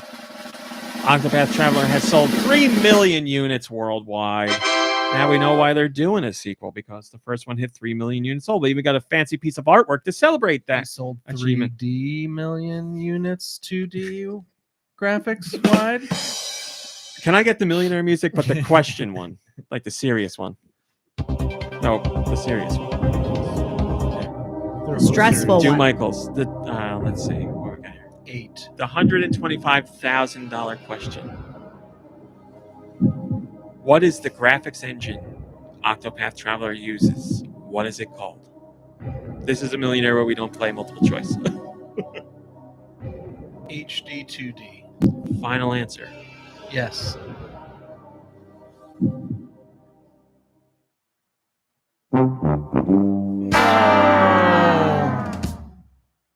Wait, was it right? You were right. Oh. Yeah. I thought Mombrain would know. Yeah, you were right. HD 2D. I didn't I know thought either. you were like doing Celery Man. HD, 2D, 3D. No, HD. 43D. 3D. It's not. Listen, HD, high definition, 2D, 2-dimensional. Yeah, I mean, it That's makes sense. I just. That's all They there should is have to called it the Flargenstau engine. So you can get if you've missed out on horrible engine. Octopath Traveler, but you want to play it, you still can. Obviously, you can get a retail release or the digital release. Octopath Traveler 2 comes out February 2023, so you have the rest of September, October, November, December, January to play the original Octopath and add to that 3 million. But yes, excellent choice out there. 3 million Octopath Traveler players. Shillelagh says that's impressive. I could be wrong, but I don't think Octopath Traveler 2 will sell as much. I don't think so. No, I'm lying. I think it could match it because this is also coming out on PS5 and PS4. Like Octopath Traveler started out as a Switch exclusive, and then a year after it went to Xbox, I want to say, and then a year after that it went somewhere else. But this is starting out multi-platform. Shillelagh continues. The first one was a Switch exclusive for a while before going to other platforms, but I read afterwards that the sequel, right from the off, won't be a Switch timed exclusive. It's releasing on PlayStation and PC as well. So you're saying you don't think the sequel will sell as much because it will be available on more platforms at launch? I am confused. Maybe they think, sell like a Nintendo solely versus Yeah, I don't know. I understand. I think it being multi-platform from the beginning would give it a further reach. Plus, but we'll see. You have people who didn't play the first one, like Deux Michaels, crowing about the HD 2D graphics. Yes. And I've got a lot of influence. I'm not going to play it myself. I'm just saying. So remember last week when we talked about Nintendo UK and them not airing the Nintendo Direct? Did we talk about that? We did. Or well, actually, potentially not airing. No, we might not have talked to. We didn't talk about it on the podcast. We couldn't have. Yeah. So Nintendo UK did not air the Nintendo Direct live. They added it to their YouTube channel afterwards in an archived version. They're doing that because of the period of mourning in the UK for the Queen's passing. Well, There was also speculation at the time. So this is before we knew the Direct was happening, but it was rumored. There's speculation that Nintendo would be delaying the Direct because of the Queen's passing. And everybody's like, why the hell would they do that? Now we have some potential insight. We don't have confirmation from Nintendo, but it seems pretty likely. What got announced during this Direct? Let's recover everything. No, let's cover everything. Let's rehash everything. No, that's the word I was looking for. Rehash. The big thing that was announced was the full name for The Legend of Zelda, which is The Legend of Zelda. Tears and Kingdom. Tears of the Kingdom. And when you think about that from a UK perspective, where it is the United Kingdom and lots of people are shedding tears, not everybody, lots of people are shedding tears over the Queen's passing. Yeah. You start to go like, oh, okay, I get it. Because you can imagine Nintendo losing their minds when the Queen passed and they're like, we're doing a Nintendo Direct next week and the game's name is Tears of the Kingdom. We can't do this. So I'm just glad that they were sensitive about it, and they changed the name to The Kingdom Celebrates. And wait, that was inappropriate. We will be calling it The Legend of Zelda, The Queen is Dead. Man, who knew how prophetic that Smith's album was? I know, right? She did eventually die. Like they knew. So again, that's not confirmed by Nintendo, but it seems likely that's what happened there. Currybo says, yeah, it's definitely the subtitle was the reason they held back. Just a coincidence. Oh, I don't. Okay. Did you guys see the John Oliver episode where he? Oh, I didn't watch this week. Oh, okay. I won't ruin it then. Wait, go on. When he mentioned the Queen, I forget what he said. It was like the UK is in mourning because a 96-year-old woman died of natural causes. Oh yes, that's right. And that episode got censored in the UK. They took out all the Queen jokes. So the Yakuza series has been going on for a really long time. We got one of the, I don't remember what Yakuza game launched on the Wii U. I think it was like a port of 1 and 2. I don't remember. It didn't sell well. Not surprising. Wii U, whatever. Now the Switch, 111 million plus selling system. Plenty of mature rated games on the system. Yeah. Not a thing.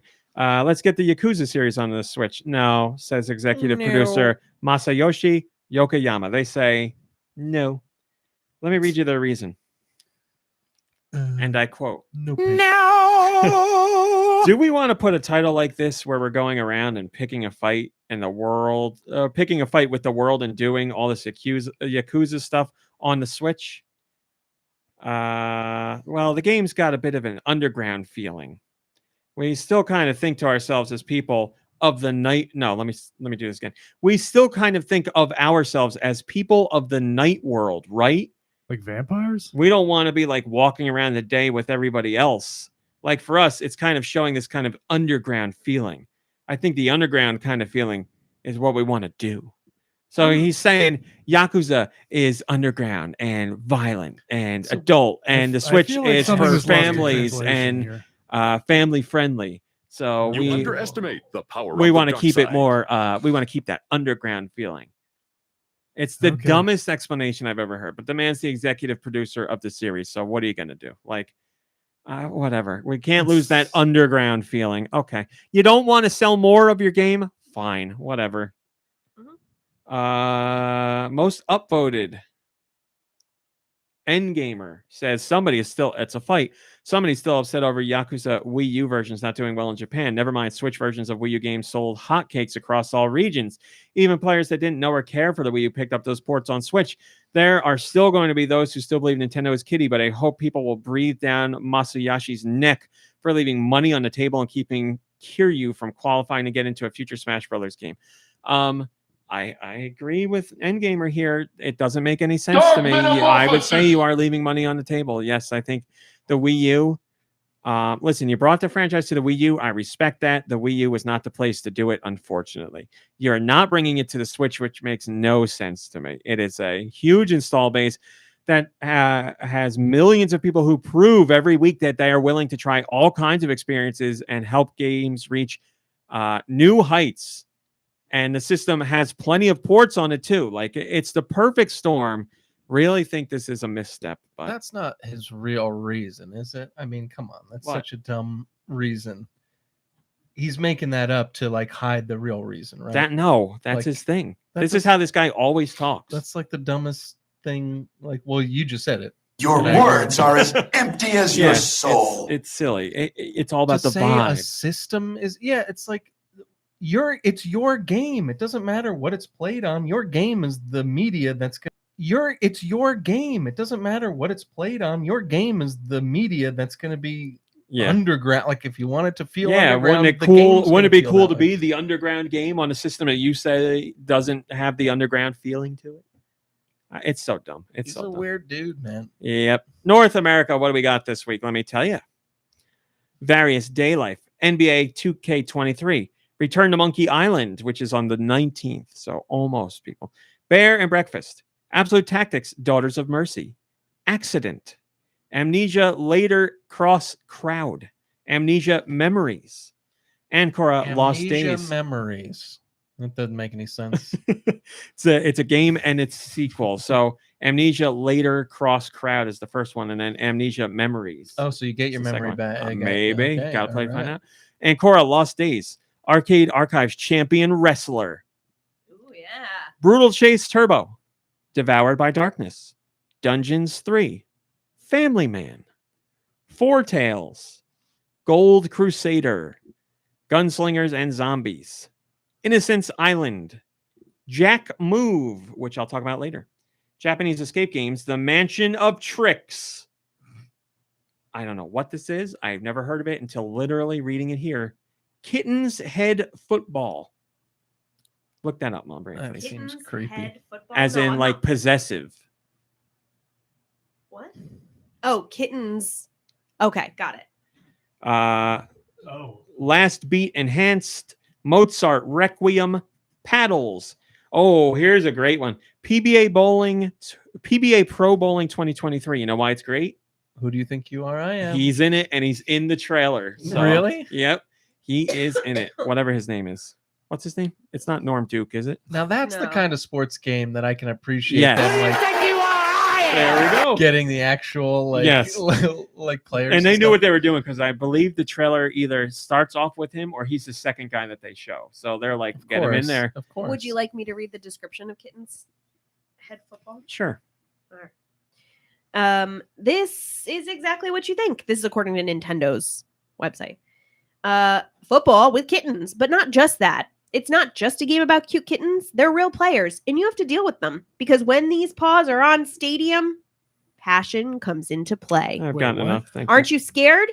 So you're brave enough to deal with Kitten Shark or Kitten Vampire? Yes, that's right. There are many skins you can unlock if you win. Is it easy for you? Okay. But what about power-ups? Kittens can use them to freeze you. Mombrain, we got it. Yeah, we got it. It's It's machine translated. I don't want to play that. Also, It's $1.99. I thought it was going to be a game about playing football with kittens' heads, so it was not exactly what I was expecting. That's why I said possessive. Kitten's Head Football. Plunder Panic, Polylink, Queen's Garden, Recnum DX. Damn near Recnum? Near Recnum. killed him. Near killed him. Sacred Valley, Saomi, Silent Sector, Souls Land, Salome. The Dark Prophecy, Unichrome, a 1-bit unicorn adventure. Ooh. Wayward Strand. I want you to look into Wayward Strand Wayward on your own Strand? time. It's about like old people and taking care of them, and it's supposed to be very heartwarming and heart-wrenching, and looks Finally. really interesting. I don't want my heart Strand wrenched. game. And Windmill Engine. Comment comes from Kuribo. I've got a flight in a few weeks, so saving Return to Monkey Island for that. Does GoNintendo have a review of Wayward Strand? Not yet. Okay. I am so I'll going have to go to somebody else's site for a review. Go to, I don't know, Nintendo Life. They got great reviews. Go Okay. to, I'm not against other people's reviews. Okay. Go to Polygon. They probably got a review of it. Listen, I'm about working together with people. I'm great friends with Nintendo Life. They promote And our stuff. we're We about promote making their games. stuff. We talk frequently. They follow us on Twitter. I follow them on Twitter. I don't really. They're great. They didn't come up. What didn't? Nintendo Life. What did you type? Wayward Strand. Did you type Wayward Strand Nintendo Life? No, I'm saying they didn't like come up right away as a. Maybe they don't have a review yet. A Nintendo World Report does. Wayward Strand pushes back release date. July. They do not have a review. Nintendo World Report does. I'm also friends with them. This is interesting. How Wayward Strand fights misconceptions. That's on Nintendo Life. I see that. Yes. To give elderly characters agency and dignity. Well, that's lovely. There you go. Nintendo World Report, another trustworthy outlet who I'm friends with. They give it an 8 out of 10. They say pros: cast of characters with memorable personalities. Gets the stress of being at a hospital down perfectly. An incredibly interesting setting to learn about. Cons: load times, while relatively rare, are rather long. Might be a bit slow paced for some people. And some visual bugs. So there you go. And then they have a whole review. Go read the review. I thought a game about elderly people could be slow. For the week of Sora Lost Days. Bear and Breakfast. Bear Breakfast. Cat Oh. Maze. Cthulhu Pub. Cthulhu. Dead Invaders. Modern War 3D. Modern War 3. And there's a D as well. Dead Rain. New Zombie Virus. Dungeons 3. Nintendo Switch Edition. Easy Come, Easy Golf. I like that Family name. Man. Oh, Family Man. hold on. Easy Come, Easy Golf is made by Clap Hands. Easy Come, the team Easy that Golf. used to make the Hot Shots Golf series. So they know what they're doing with golf. Oh, how about that? That was fun. Yeah, Hot Shots Golf was a lot of fun. They finally decided to make a Nicolas Cage movie into a game. It's just not the movie you thought. Family Man. Oh, okay. Gold Crusader. Haiku the Robot. Metroidvania. Very cool looking. Check that out. But it's called Haiku the Robot, so take that with a grain of salt. Innocence Island. Japanese escape games, The Mansion of Tricks. Last Beat Enhanced. Loot Box Simulator, RPG Anime Girls. You know, some of the most satisfying parts of playing Skyrim is like opening up boxes, like chests and stuff. So they made a whole game about doing that. I think that's wonderful. Well, I guarantee in Skyrim, anime girls don't come out of those They boxes. don't. I mean, there's probably a patch for it. Oh, on PC. Yeah, definitely. Maggie the Magnet. NBA 2K23. Paddles. Queen's Garden. Sakura Season. Radiant Silvergun. Recnum DS or Recnum DX. Sacred Valley. Xiaomi. Severed Steel. Silent Sector. Soulsland. Svoboda 1945 Liberation. To Leave. Various Day Life. Voice of Cards. The Beasts of Burden. That's the third expansion for that card game. Wayward So you know. Strand. And 13. Is that the 13? That is the 13 we played on the GameCube, yeah. And that game was fun. Is there a comment? There's one comment. It's from Kuribo, and it says, "It always throws me the reverse way European releases report compared to North America." Thank you, Dewey Hill. So 13 came out, a remake of 13 came out on the PS4 and the Xbox One, and it was horrible, from my understanding. That's a bummer. So, but this is where I give the company credit. I don't remember who did it. Microids, maybe? They were like, the remake was so badly screwed up, we're bringing in a whole new team to redo the remake. And we're going to hold the game off of Switch until this revamped remake comes out. So the Switch is only getting what is hopefully the better version of the remake. They remade the remake? Yeah, like they let the other team go and brought in a brand new developer to do the remake. Wow. So, well, we'll see. I remember having fun with that game on the I liked GameCube, 13 a lot. Yeah, I thought 13 was fun. And an example of Ubisoft back in the day when they would do more variety. That was their thing. I was so impressed back then between Prince of Persia and Beyond Good and Evil, and then 13. I was like, man, these guys are going to be ones to watch. Assassin's Creed 2 back then was like newer and fresher.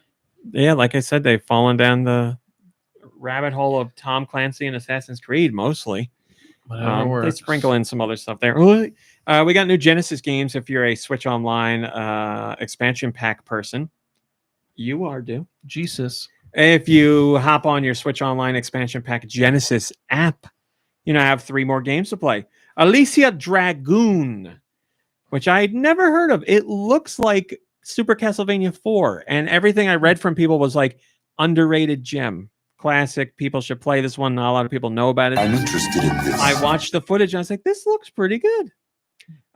Beyond Oasis, a game I always wanted to play on the Genesis, but this was back when I was a young lad and I did not have expendable funds. So I was at the mercy of the rental store or my family, and neither got it for me. It was like Sega's answer to The Legend of Zelda. I played a little bit of it on the Wii Virtual Console. What's it called? Beyond Oasis. It's I mean, I haven't played a lot of it, but I don't know, it's kind of interesting. Soundtrack by Yuzo Koshiro. Oh, that's right. Yeah, it looks really good. I'm gonna start that this week. It looks like it's gonna scratch that itch for me, that like classic Zelda itch. And then finally, game that needs no introduction, Earthworm Jim. So a lot of people believe the Genesis version of Earthworm Jim is better than the Super Nintendo version. And a lot of people believe the Super Nintendo version of Earthworm Jim 2 is better than the Genesis version. So what does Nintendo do? If you're a Switch Online member, you get the Genesis version of Earthworm Jim and the Super Nintendo version of Earthworm Jim 2. So they did exactly what fans say is supposedly the best versions of each game. What do you say, RMC? When I was a kid, I played both on Super Nintendo. And I remembered seeing the Genesis version of Earthworm Jim 2 later. And I was like, are you kidding me? I don't think the music's anywhere near as good. In the first game, it's a toss-up. I haven't played Earthworm Jim 2 completion on the Genesis, but it's a toss-up. I need to put in more time with it. But I did play Earthworm Jim on a Sega CD back in the day, which was good. Currybo says, I think I remember Earthworm Jim being decent. It's good. I like Earthworm Jim. Humor is great. Yeah, we did that. Yeah, it's kind of a frustrating game at times. Oh, I thought you were going to say it's kind of frustrating, the situation with the developer. Oh, well, I mean, yeah, that's... sours the experience. Our final top story is Splatoon 3 data mining has discovered what potentially could be new modes for my favorite mode, Salmon Run. Spoiler. So Salmon Run in Splatoon 3 returns from Splatoon 2, but this time we get new maps, we get new enemies, and most importantly, you can play the damn thing whenever you want online. There's no special timing for Salmon Run online. Now it's 24/7, baby. Just the maps rotate. 24 salmon. Oh, that's really good. So here's the thing. The thing is, data miner Oatmeal Dome, who's really been killing it lately. He's the data miner to go to for Nintendo games. He went digging around Splatoon 3 source code and he found some tidbits about Salmon Run. It looks like 3 new modes are in the works. Pair, Underground, and Contest, or Contest, we don't know. Pair and Underground offer their own pay grades and titles. So we don't know what they are. Pair could be, instead of a 4-player Salmon Run, a 2-player Salmon Run, which would be awesome. Underground, you got me. No clue. And then Contest or Contest, like I said, I don't know. But Underground will have higher quotas than normal. +3, +5, and +7 on your egg waves. Underground. Wait, so Switch can do Underground games? No! Take that, Yakuza producer. Got him. So yeah, we don't know what this is now. I must point out this is data mined information. It means Nintendo could be testing things that never release. It means we could be gleaning information that's not really information. But either way, Oatmeal Dome has an excellent record. Something's going on with Salmon Run for sure. Currybo says Oatmeal Dome's gonna data mine everything. He does, man. He's down in those mines, digging up juicy tidbits for us. If only Grub were as reliable as Oatmeal. Mr. Saucy. Grub. I already forgot the second part of his name. Mombrain, please play the Millionaire music. Ooh. Oh man, this I'm not gonna get. Do Michael's the $500,000 question. Man. Famous data miner Oatmeal. We were just talking about it. Has a 1-syllable word for the second part of his name. What is it? Oatmeal. We were just talking about it. Literally just now.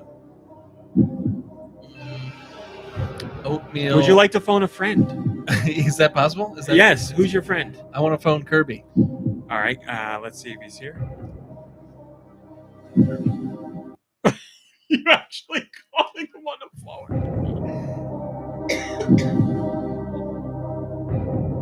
Hopefully he picks up. Hello? Oh God. Oh, sorry. Kirby. Hi, I'm Kirby. sorry. This That is was a bad idea. Kirby. This is Regis Filgren. You're on Who Wants to Be a Millionaire? GoNintendo Edition. Your good friend Deux is calling you with a question. He's going to read you the question, and then you have 30 seconds to give him your response. Deux, go ahead. Okay, Kirby, you there? Yeah, I'm here. Okay. So here's the question. Famous video game data miner. His name is Oatmeal something, and it's a one-syllable something, and I can't think of it.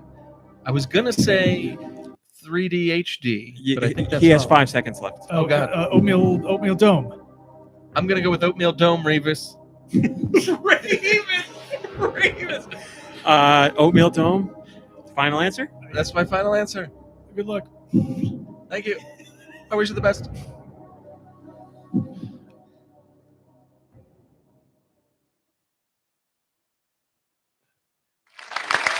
That is the correct answer. I like the choice of applause. That was great. Yes, Oatmeal Dome is the correct answer. Man, we got to play Millionaire more often. That was great. I'll buy you lunch with my $500,000. That's right. That's right. You got one more question. Whenever that pops up, that's for the million. That's really nice. You could choose to go home though if you want with the 500,000. All right, that's our top stories. Mombrain, what'd you play this week? Now I get back to my Discord. My trinkets. I haven't played anything this week. Hi, Popple. Good to see you. Goodbye, Popple. Didn't play anything. Kirby, what do you play this week? Well, first, I just wanted to ask, what? Hi, Sarah. What exactly is an oatmeal dome? You gotta ask him. I don't know. All right. You got oatmeal-looking dome. Anyway, It's like Biodome, except with less like poly Chrome short. Dome. Oh yeah. So what did I play? I played a little bit of the demo for Live Alive. Ooh. Yeah. I think I only played like maybe a half hour of it, but Which scenario did you choose? I went with Ancient China. Oh, cool. Ancient Chinese secret. Yeah, with the Kung Fu Master. Ancient Chinese secret, huh? Nice. Yeah, I've only been in a few battles, but I'm enjoying it so far. And yeah, like you said, the presentation of the game is very nice. Mm. And yeah, and then the music's good. Other than that, so I played Cuphead on the Switch. Give you Cuphead till you're Cuphead. Yeah. I played Cuphead on the Switch with my girlfriend. It was actually her idea. Co-op? Yeah. Who was Mugman? I was Mugman. Oh, all right. And yeah, I had actually forgotten that. It's a real high-class bout. I somehow forgot that I had actually played a little bit of Cuphead with you, Ramit. I think I just remember because we fought the boss, who's I guess he's like a giant blueberry or whatever. Oh yes, you yes, know the yes, one I yes, mean. I do. I think that's like the one part I actually played with you. I remember that and watching you fight that other boss, who was like it was like a lady on a unicycle in the sky. And I remember hearing the announcer say, "It's a great day for a swell battle." Great day for a swell 500 goddamn times. Or a good day for a swell battle. Or a good day for a swell battle, whatever. It's a real high-class bout, like I said. This match will get red hot. So I think she is one of those poor people who got suckered into playing the game because of the art style. But yeah, I mean it's Cuphead. What else can I say? It was very difficult. It was very brutal. It's just very challenging, right? That's the thing about it. It's all boss battles. There's a very small sprinkling of platforming levels. But we it's tried mostly doing one of the boss early battles. like run and gun levels, and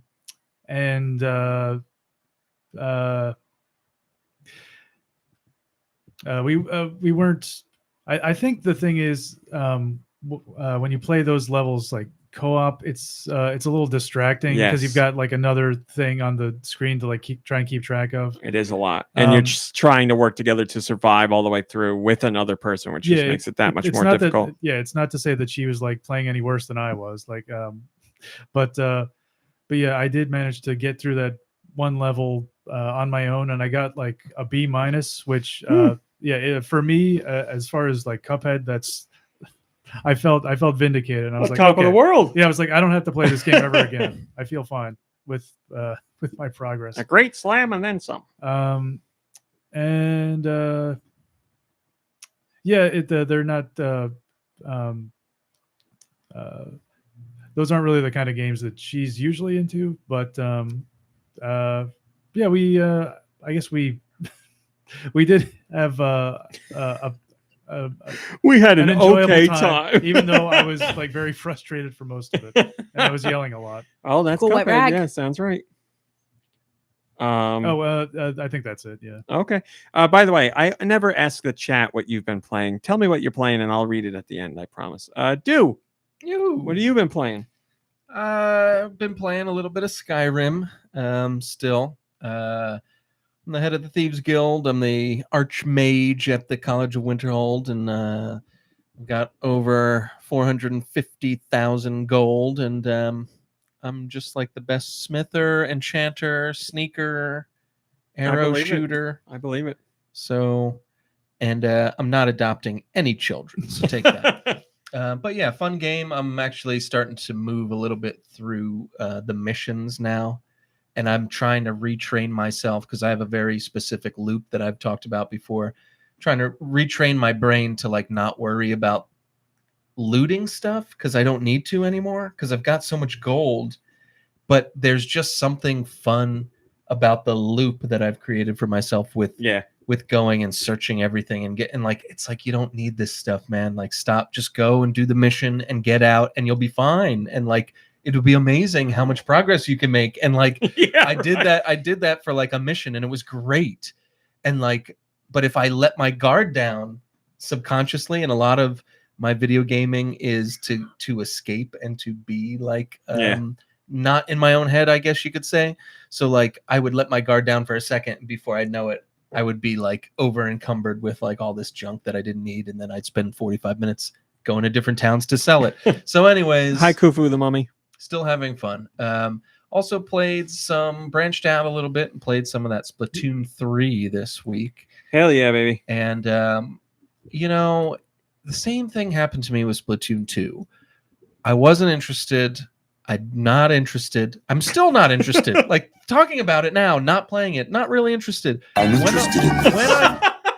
When I'm playing this game, it's so much fun. It's just so much damn fun. And like, it's so Nintendo to do that. Like, it's, first of all, it's crafted beautifully. Like, it's just one of those Nintendo games where like everything's responsive, crisp, clean, like perfect package. Like, the music is very unique. Well, going crazy. between that and Skyrim is a shell shock. Well, yeah, I mean, you can't really compare. I guess that's why I'm seeing Splatoon with these kind of eyes, but it's just so Nintendo, like from top to bottom, fun, like crafted perfectly. And there's all kinds of like little things in the game. I don't know if you noticed this, RMC, but so the thing about the game that I love is, well, there's a lot that I love, but You're the kid and the squid. That is actually one of my only problems with the game. But it's kind of like, and forgive me if you said this last week, because I don't think this is my thought. I'd like to believe it was. It's kind of like a Mario game. It's almost like it could be a Mario game. I don't know if I said that out loud, but I have certainly thought of it. It could. It's almost like it could be a Mario game, and they just were like, well, we don't want to give Mario a gun, so like, let's make up these Inklings and like throw them in there, and it like works out. Like, it's just so. Hi, Storba. So the game, at least the story mode, is what I'm playing through. Has it's like Return of the Mammalians, kind of like a world map. It's similar to Mario, where like you jump into paintings, but in Splatoon you're like going down these drains to go to each level. Kettles. And is that what they're called? Kettles? Yeah, because they're like for cooking. Oh, so you go over to a kettle, which looks like a little sewer, and the music from the level is playing up through the kettle. It's freaking amazing. Like, and it's the stupidest, littlest nothing of a detail. Hi, Super Blastex. Yeah, I mean, I say that stuff all the time. The little tiny stuff Nintendo does is what makes, for me, them so great. Because when you're walking by the stage and you hear the song playing in the stage, but you hear like I don't know what the word for it is. It's like a muffled, like distorted version of the song that plays in the stage. And then you go on the stage and you hear the real version. Yeah, I love it. And the way it fades in and out. And also, like when you're swimming through ink, the music fades to a lower volume. And then when you splash back out, the music comes back in. It's so brilliant. Top to bottom, brilliantly done. And it's just so fun to play. Like, that's the most important part for me. It's like, yeah, it looks stupid. Yeah, it's a dumb concept, but it's so fun. And like, yeah, you'll disagree with me on it looking stupid and being a dumb concept, but like, I know I didn't say my piece. But it's just so fun and it's so satisfying. And the sound effects of the paint splatter. I know I could paint a ground all day. Like, it don't even have to have enemies in it. Like, that's how. There's something about the gameplay that's so satisfying. What's the top sound effect in the game? I don't know. Because I have one. I love that splatting noise. Yeah, like, I don't know. Like, the best sound effect in the game for me is jumping from a very high height and splooshing into ink, because you get a really deep like bloop when you go into the ink. It feels so good. I'll have to listen out for it. Because you get different sounds based on how high you are from where you jump, and there's one when you're very high up that's a real deep, like when you go into the ink. It's great. Yeah, I'll have to keep an ear out for it. But yeah, it's just. I think all of the sounds in the game are satisfying. The hitting targets with your ink noises is great. The popping of balloons or boxes sounds great. Yeah, all of that stuff is just. It's just feels great. Sounds great. There's just it's like so tactile. There's something that, I don't know. It brings you into the experience, the way the controller works with the gameplay and everything. So it's also awesome. The music is crazy. I wouldn't be able to, if you paid me, hum a tune from it, but it's all really cool. I'm liking the music a lot, and it goes perfectly with like the levels. I can definitely hum them, but I've been listening to the soundtrack outside of the game too. Mombrain was just listening to the music the other day, and what you said? I said it sounds like in the best possible way. It sounds unhinged. Like there's just like there's nothing to like grab onto and follow, but it all makes sense. Have you gotten to the level where I forget what it's called, but you're like the superhero character where you can like zip line to spots with your ink arm? Not yet. Okay, because there's a song, and you hear it in other stages later, but that's the first place you hear that song. Yeah, so good. I'm really, really enjoying it. It's a lot of fun. We played one night multiplayer, and we had a good time. It took us a little while just to figure it out, but we know it, like the menus now, and we can. Yeah, I'm glad you said you wanted to play again. I'm sad our friend wasn't there to play, but I definitely want to play it again. So do you have gear now? I chose Team Grub. Wait, what are we talking about? That's not a bad answer. I meant, like, did you buy a shirt and I bought a shirt, headgear and all that stuff? I bought a shirt and headgear just because you said that was the thing to do. So I just bought something. I outfitted myself. Yeah, I'm happy with stuff that I got. Plus, when you beat the single player, you'll get stuff from there that you can't get any other way. Yeah. So cool. Yeah, no, it's goodbye, Alternus. It's great. It's just like I said, Nintendo. Like, you're right. Just did it, and it's a game that I never thought I would be interested in. It doesn't seem like my cup of tea, and it's just so wonderfully crafted and fun. It's fun. That's I know it's such a simple thing to say, but it really exemplifies what A, this game is about, and B, what Nintendo does with their games. They're fun. The focus is on the fun first, and then everything else. Yeah, it's really something. But anyway. So I like it. I'm having my fun with it, especially because, every once in a while it's nice to have something that doesn't take itself so seriously. Yeah. But does so in such a well-crafted way. I keep saying well-crafted, but it really is. So great job, Nintendo. I can see why you sold so much in Japan. So yeah, keep it up. But don't tell me that this Splatoon franchise didn't stem from wanting to give Mario a gun, because this feels like you could be platforming as Mario with something from Professor Egad or something. I believe the original idea was rabbits. Oh, I think the prototype had rabbits in it. So like digging underground for holes and popping out. there's something that works great about like these like weird octopus kids that have ink that's like paint and they can swim in it. Like they're like no water. as which is funny to me, but no, I think it's great. Like swimming up a wall, like painting a wall and then swimming up a wall to get to the next level is so simple, but it's just great. It's like endlessly satisfying. And the like you were saying last week, the design of the levels is so good. I mean, I got something I'm going to say about it, but I'll wait until I mean, turn. I shouldn't be surprised, like I said, because it's Nintendo and this is their thing, but like it really shows. So lots of fun to be had, and I'm hoping to play more with us. But that's everything that I played. Oh, okay. RMC, maybe you can regale us with your playings of the week. Yeah, I actually have a lot, but first, before I get into that, I want to make sure I talk about what other people were playing, because I said I would. I know Liz was playing Splatoon. Casey says they're playing Link to the Past while listening to us. Tell us where you are, Casey. I want to know where you are. Tony De La Mancha has been playing anything because they're unpacking because they moved. Malakalo is playing Final Fantasy 14. Hylian Tom started Blossom Tales. Kufu the Mummy is playing Nintendo Switch Sports. Ice Dilbert finished up TMNT. I'm guessing they mean Shredder's Revenge. Congratulations. They're still playing Mother 3 and they bought Splatoon 3. If I missed what you played, let me know.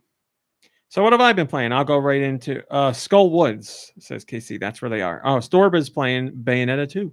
And Anastasia started playing Disney Dreamlight Valley. All right, so I'll go with Splatoon 3 just because we were talking about it. I am very happy to say, as I talked about on Patreon, I have finished Splatoon 3 single player mode. I have beaten all the stages. I found all the hidden stuff in every part of the hub world. I uncovered every single portion of the map. So I don't know if you know this, but on the hub world for the Splatoon 3 single player, there's grayed out boxes that cover the areas like on the map. If you make the point of going around and spraying every point with ink, you'll get a special piece of a poster for each part of the hub world. And I went around and did that for each part of the hub world, which was annoying. The time consuming? You know, it was in the beginning, but halfway through I decided to just ink hub levels as I went instead of like going back and backtracking, and then it was fine. So now I have like an exclusive digital sticker poster that you can't get any other way in the game that you can put in your locker or whatever you want to do with it. So I'm very excited. Trophy. Posted that in the chat. Well, people were posting their other I know, I pictures. saw. So I did that, and yes, I won't spoil things, but not surprisingly, if you finish single player and do all the extra stuff, you will open up one final extra challenging level. And the payment to get into the extra level, you get 3 lives. So most levels are like, what? I don't know, 30 eggs, 40 eggs, 20 eggs, something like that. The little orange things. You got to pay them. Oh, to play? I mean, you're doing it, yeah. Yeah, I mean, I haven't seen them go that high. Yeah, yet. it's not that early. high. I'm only on the second island. To do this special level, you get 3 lives for each time you buy in, but it's 333 eggs. So it's a lot. This, as I said, this tough level is very tough because it's the final thing you do. You know how Mario games have the Champions Road where it's like an uber challenging level after you've done everything else? That's what this has. This level, so how long would you say levels are on average? Like 3 to 3 minutes? 3 to 7 minutes. There's the longer ones, yeah. This level, I think if you just ran it start to finish and didn't cut out anything, it'd be like 20 minutes. Holy cow. Yeah. It's extra challenging. It took me altogether probably 3 to 4 hours. but I did it. I'm very proud of myself. I completed it, so I can pretend that I'm a good gamer, and you get extra gear and other stuff from completing that level that you can't get any other way. So I'm very proud of that. But yeah, the game is fantastic. And you were saying Mario. It's like Mario, which I agree. I would also say it's like mixing the inventiveness of Super Mario Galaxy, because a lot of the stages in Galaxy are just like, this is a fun bunch of crap thrown together, play it. Exactly. Combined with the approach of Zelda Breath of the Wild in the shrines, where it's like, we got 100 of these shrines. They all basically look the same, but they each got something different that you do in them. And I think you take those two together, or you take those two and you put them together, and that's what you get from Splatoon 3's levels. I love it. And the whole time I was playing, I was like, I got 3 more worlds left. I got 2 more. I don't want this to end. I'm not tired of this yet, because there's so many stages that do different things. There's regular run and gun stages. There's platforming stages. There's stages where you don't have ink. There's stages that are a race against the clock. There's stages where you have to hunt down specific enemies to get keys. It was all different. It's all kinds of I'm variety. still early, and each level was different, and that made it more addictive. And the fact I kept saying, like, okay, 1 more level and then I'm just going to save it. And every time I'd get out of that level and they'd give me all my orbs, and I'd be like, well, let me just open up a new part of the map real quick. And then it's like, okay, I'm going to play 1 more level. Yep. And it just kept going like that. Yep, you're exactly right. Well, that's great, Hailey and Tom. Look at your Discord. That is amazing. That's amazing. Oh my God. That's so good. We're looking at the drawings that pop up in Splatoon 3. One of the best features. But anyway, so I finished that. The single player, absolutely loved it. Very sad that it's over. It is. Very, very sad that it's over, because I love it. Just say about the story mode. You were saying last week how you loved the story. You were like, I genuinely like this story. And me being Deux in my head, obviously I didn't say anything. I was just like, loves the story of Splatoon. Like, what kind of, like, this has to be so bad. You know, like, I mean, how could it be good? Seriously, look at it. I have to say, I'm interested. Like, it's actually, you're only on the second page. It's actually pretty good. And I was like, and like the characters, the dumbest things you've ever seen. And like, I'm into it. I was like, this isn't bad. The story, like, you don't like the way anything looks, that's fine. But like, the story is written from like, the story's about real life in the beginning. And then I don't even want to say anything. Well, yeah, because here's the thing. You get all the story pieces by finishing the main game, except for 1 whole exclusive page just for beating that extra level. Oh. So I don't know if you're going to want to try that, but if you don't want to try it, obviously you could look it up online. You absolutely have to. Yeah. Because it's the best page of the whole story. Oh, man. Because when you beat the game, you're like, but how is there this thing? And that whole page is about that thing. And I was like, this is so good. But this isn't spoiler. It's right in the beginning. The story is about how it's about life now. It's about how humans are ruining the world by, with their garbage and their pollution and everything, and global warming and everything. And in Splatoon, we end up destroying the world. That's the starting point of what happens in the story. So it's so good. Yeah. And you're only on page 2. And as I was playing, like I said, if you check it as you go, you'll get like a paragraph and then like garbled text, and you can't. And it was like, I was like, I want to see the next one. Yeah. So I was forcing myself to do whole hub worlds and then read the full page, because I didn't want to wait to I didn't want to go in and read 2 more sentences and then have to wait to get the next tidbit. But it's interesting. Yeah, it's great. It's great. I want them to do like an anime with it. I think it'd be really interesting. I'm glad you're enjoying it. Thanks for bringing that up.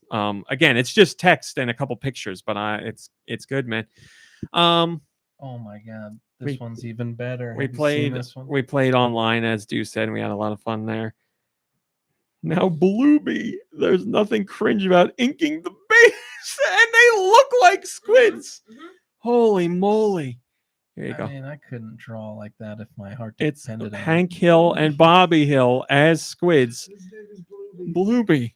So good. And it's about inking the base. Yeah, you sons of bitches. If you're playing Deux knows, if you're playing Turf Wars, ink the goddamn base. Ink your base. You don't just run out. You got to ink the base. I'm it's a insanity. good team member for the inking game, because that's because I can't kill anyone to save my life, but I will paint the ground. For some reason, it's so we always satisfying. had an appropriately inked base, thanks to Deux. I appreciate it. So yeah, I played that. Love it. Like I said, very sad that I am out of single player. I'm hoping they do DLC single player like they did with Splatoon 2, but we'll see. I'm playing. Oh boy. I said I was going to say it earlier, and I don't. Is it called Jack Move?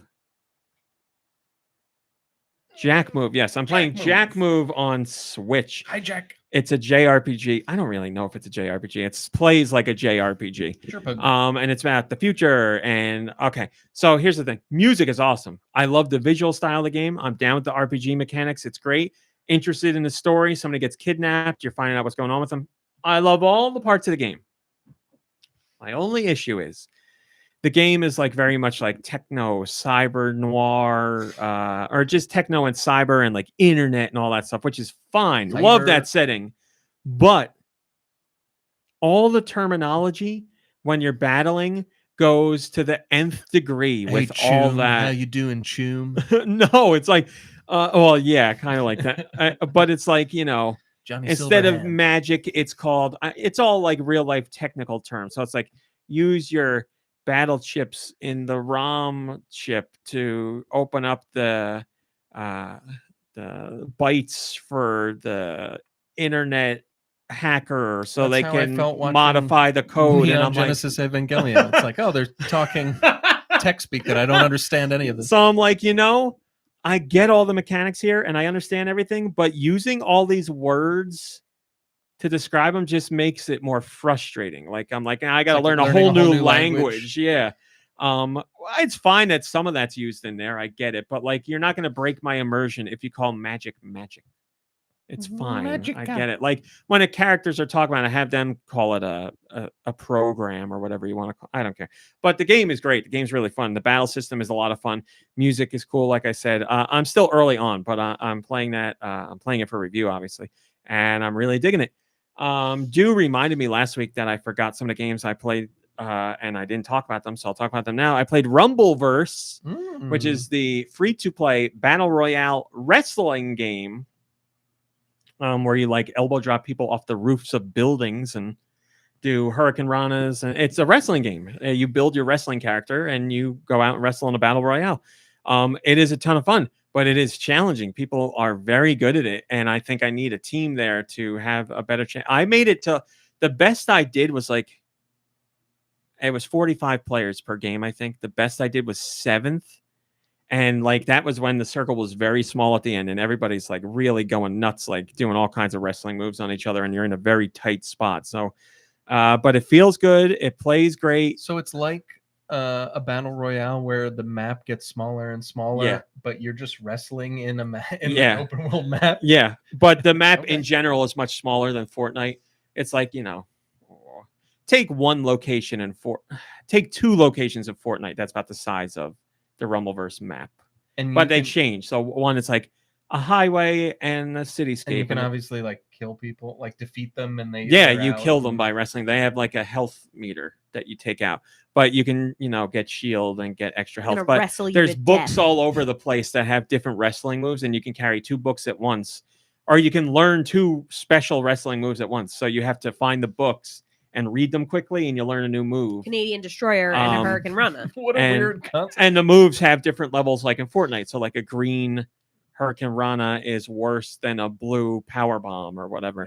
But yeah, it's a lot of fun. Like all the Fortnite mechanics are there. It's got a cartoonish style to it, but it's much more intense. Fortnite, because it's so huge, you're not really on top of people if you don't want to be. You get into fights, as things shrink down.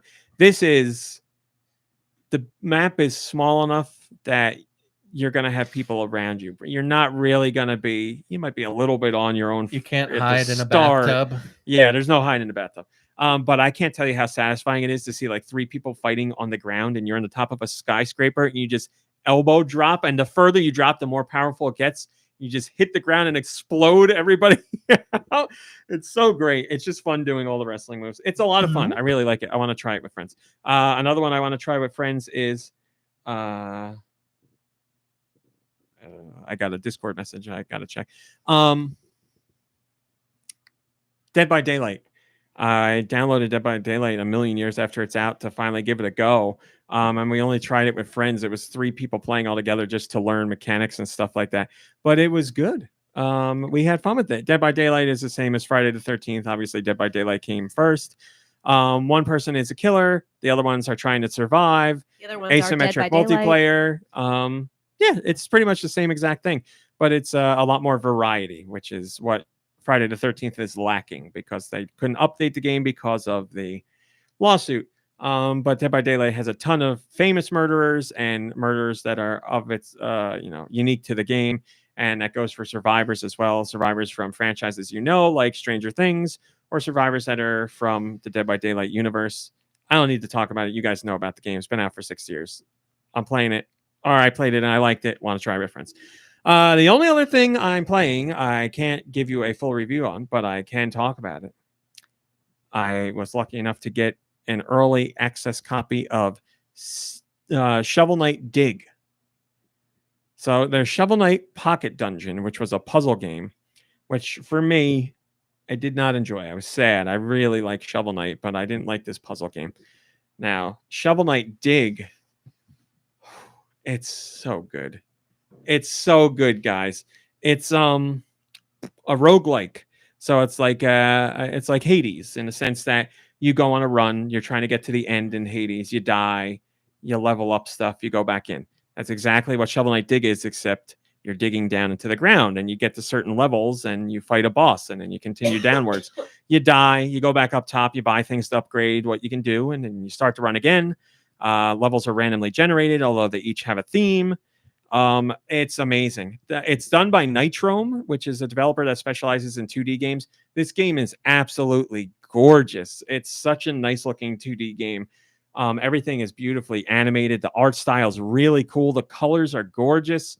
The game feels great. And all there is like digging downwards, or digging left and right and beating up enemies along the way, but it just feels really good. You collect keys to open special vaults. You find hidden chambers to talk to salesmen to get upgrades on stuff. When you break through to certain levels, you have choices of 2 paths to take that'll have certain types of enemies or power-ups and stuff. So you can pick and choose as you go. The boss fights are a ton of fun. It's so good. It's really, the soundtrack is so good. That's the same thing with Nitrome. Nitrome does amazing soundtracks on all their games. This is, you know what the soundtrack reminds me of? Rocket Knight Adventures. Oh, okay. That's one of my favorite game soundtracks ever. And I'm getting that vibe from this game. If you're into roguelikes, you need to keep an eye on this one because this is going to be, this has the potential to be the next big one. Like, this feels really, really great. I like this better than SteamWorld Dig 2. Well, SteamWorld Dig is like a Metroidvania. So. They sound like the same exact game. It's not the same game. No, well, that's why I described it like it did. Like SteamWorld Dig is a Metroidvania, and one is Metroidvania. Yeah, but that's the only difference. You don't need to resurface in this game to like replenish your. I never played the original. I know what you mean. I never played the original Shovel Knight. Yeah, the original Shovel Knight is a platformer. Very much like he doesn't dig. He's got a shovel. You don't dig. You dig up piles of treasure. So this is kind of like different from the original. It's not like a. Yeah. It's kind of. Would you consider it a spin-off sequel? Oh, it's a spin-off. Yeah, it is canon story-wise, but it's a spin-off. So Shovel Knight is like DuckTales on the NES. Are you enjoying this better than Shovel Knight? It's close. It's really close. At least enjoying it as much as Shovel Knight, but I love the feeling of progression in a roguelike where you dig down, you make it to somewhere you haven't made before, you level up your character, you find out new things. Then when you die and you get brought back up top, there's new things going on at the camp up top to teach you new stuff, and you can buy new stuff.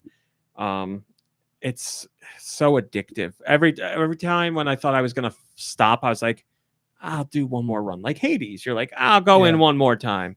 That's exactly what's going on here. I'll have to show it to you later. Sounds fun. It's amazing. Yeah, it's really, really, really fun. Which again makes me very happy because I was pumped for Shovel Knight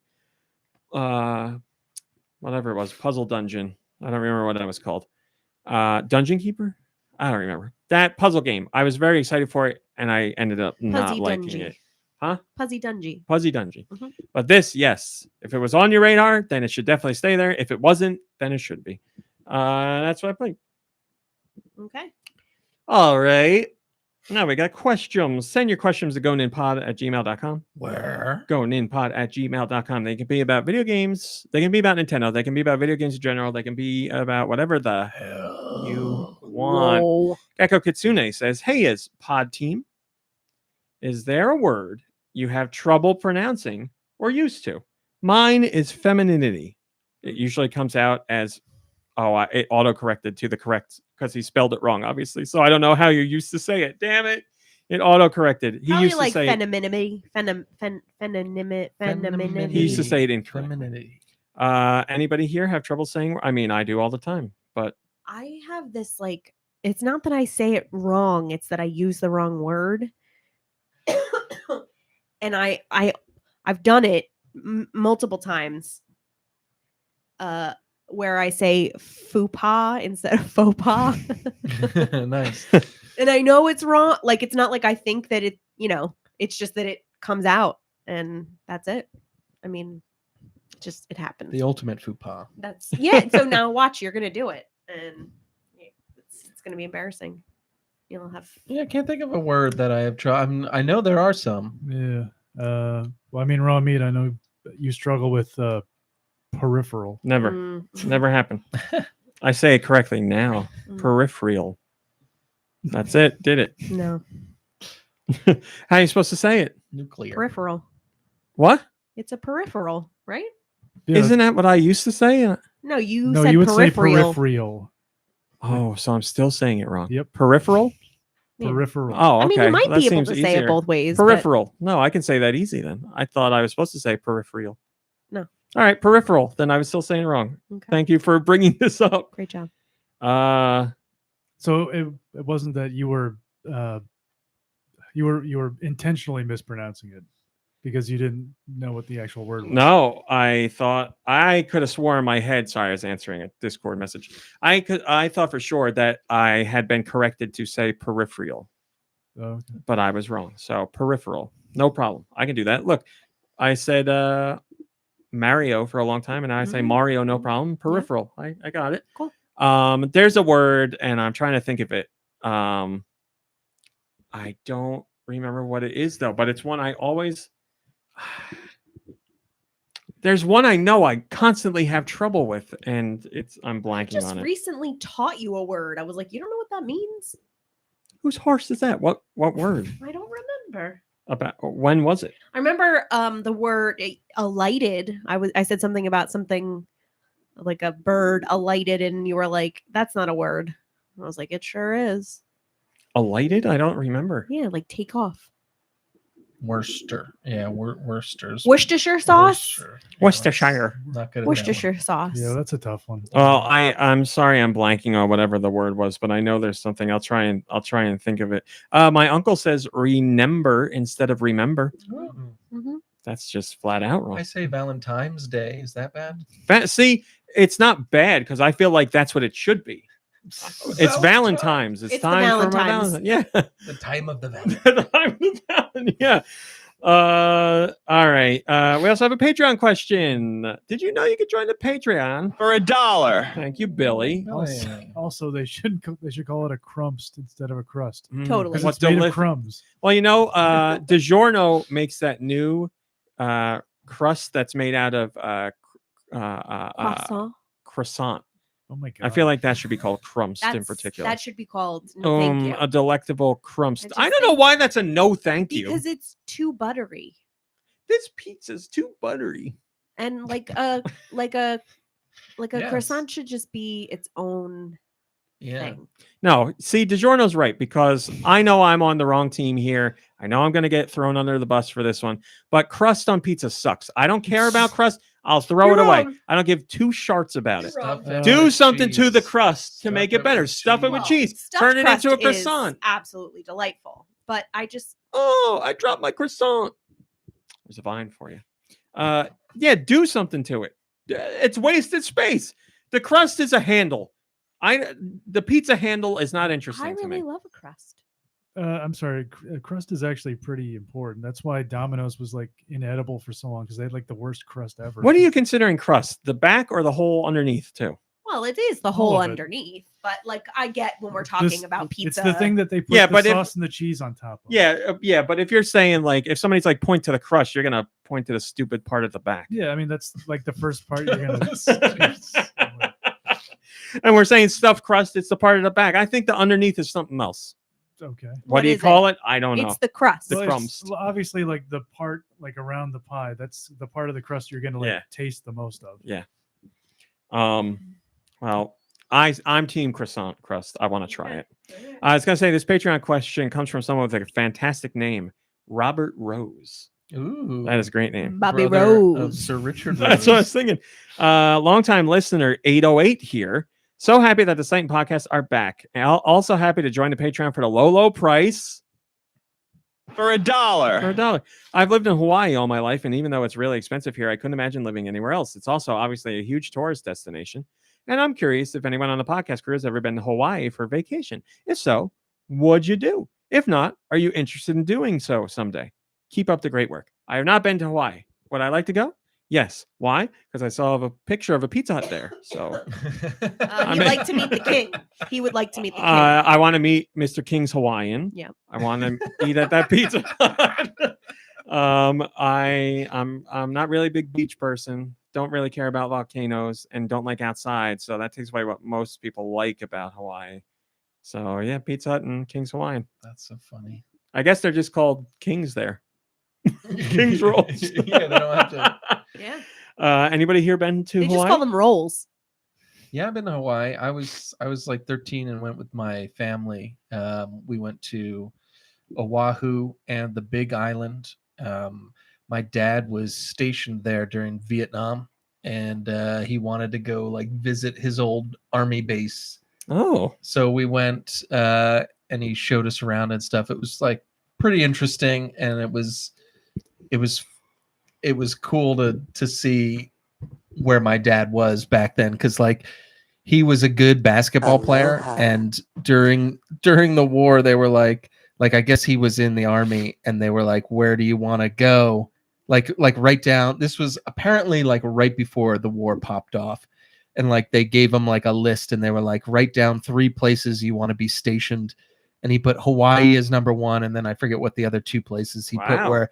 And they stationed him in Hawaii, and he played basketball in Hawaii for the Vietnam War. Like, didn't fight at all. And just fought on the court. We don't ever really hear, but it's true that the basketball wars back then were a big part of the conflict. Yeah, talk about the luckiest son of a gun. That's funny because I think my dad was stationed in Japan during the war, and I think all he did was like go to bars and stuff. He might have done something else. I should ask him sometime. Sucky. Sorry, I saw that in a movie once. That's like that's from a actually. You don't want to know what that movie was. It's like Kobayashi. You heard that in a movie once, and you didn't know it was that a hot dog eating guy. Yeah, I didn't know. I had no idea. Anyway. But yeah, I don't know. I mean, I was 13, so I didn't get to do like adult things, but it was beautiful. It was awesome. No Black hula sand dancing. beaches were cool. It was nice. Kirby, have you been to Hawaii? I have not. Would you like to go? Yeah, maybe sometime. I mean, I've heard that they're having issues with the tourism there or something, involving the native Hawaiians. Oh, I don't know. I don't know. So maybe not the best time to go. Mombrain, Hawaii, want to go? I've never been. My parents went when I was in the 3rd grade, and they left me home with my grandparents. And I think it was like the first time my parents like really went on a vacation without me. And I remember being real butthurt about it. And I think my mom felt really guilty. And so she left me like cards and gifts for my grandparents to give me. Meanwhile, I was living it up, like staying with my grandparents. And then like one of their friends would drive me to school every morning from like my grandparents' house, and we'd go to the diner for breakfast. It was great. So I'm glad my parents went to Hawaii. And there's really not too many places I wouldn't go if given the opportunity. They say opposites attract. So yeah, I would absolutely go. Although I, wouldn't want to contribute to like any like, of the tourist drama / conflict. So I'd get myself a Rick Steves travel guide, and I would know that I'm, hitting all the right spots. And, Hawaii through the back door. That's it. Yeah, absolutely. Okay, there you go. Now you know only one of us has been, but 2 would really go. I'll go. Whatever. I don't really care. Let's put it on the books. Oh yeah, you don't like the beach. I don't like outside. Yeah, you don't like outside. If you're making me go outside, there's got to be something to do inside when I go there, like Disney. Do you Pizza like, Hut. Well, do you like Spam? Pizza. Because I've heard you can. Never had Spam, so I hear they like it a lot over there. not yet. Yes. Well, you can't now. I mean, it's. Oh yeah, that's it right. might not be meat. We don't know. Jury's still Oh, out, but I wouldn't. That's eat it our anyway. after show. Mombrain bought me. Is it vegan or vegetarian? The jerky. I'm not sure. Whatever. I know it's vegetarian. Pepperoni jerky. It's vegan or vegetarian. It's unbelievable. I have to stop myself from eating the whole bag. It's really good. I'll have you guys try it if you want to. All right. You get some Hawaiian shaved ice, Kufu. We've never met in real life, but you know me. That is one reason why I would want to go there. Yes. There you Pizza Hut, Hawaiian shaved ice. I just want to eat at a Pizza Hut in Hawaii, like the one in Egypt. There's a Pizza Hut that looks out at the pyramids. I want to say I ate at that Pizza Hut. I saw a few Pizza Huts in Germany. Yeah. You trying to plant the seeds here? My dad loves Germany. No, He was there during the war. I didn't really fall in love with anywhere I visited in Germany. Maybe How my old dad was could your take it. dad? 74. Which war? The Crimean War. Well, he was in the reserves. Yeah. I forget where else he's been, but he spent a lot of time in Germany. So, With the Fraulines. he very much liked it. Yes, I'm Everything sure he showed I know the Fraulines how about war comes from war movies where they get it on with the local birds. I'm sure he had the women all over him when he told them how at Reveille he had drank too much the night before, and he crapped his pants while standing there. Oh my god! And his pants were tucked into his boots. Yep. Are you sure he didn't sit on a donut? I cannot confirm or deny that. All right, let's do music, Mombrain. We're only doing 5 today. People, send in your music. I got music. You want to hear it? You want to hear it? Oh. Send your music to goninpod@gmail.com. Goninpod@gmail.com. Please put music in the title. And please send more music, because the more you send, the more songs we'll do. We're going to do 5 this week. I know we're at like 190 something or whatever, but still. We are. BR. Our very first song comes from Mikey3319. Last week was good, so this week's going to be. This is a reminder. Don't look at my screen, Kirby. I'm not accusing you. I just know that occasionally it happens accidentally. It does happen accidentally, so thank you for letting me know. You got it. So first we're going to buy some auto insurance. From the AutoZone? No, New Jersey manufacturers. Oh. And now try our lettuce at Little Leaf Farms. Are you going through 5 ads? No. I heard they're testing that now. I did too. I got nervous. This one's for Mikey3319. YouTube premium people. Yeah, you and the other guy. Yeah, right. This is a banger.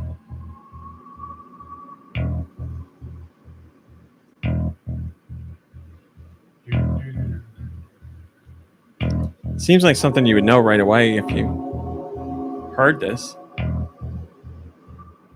I just picture someone like pushing a key. But do we have a system here? Not yet.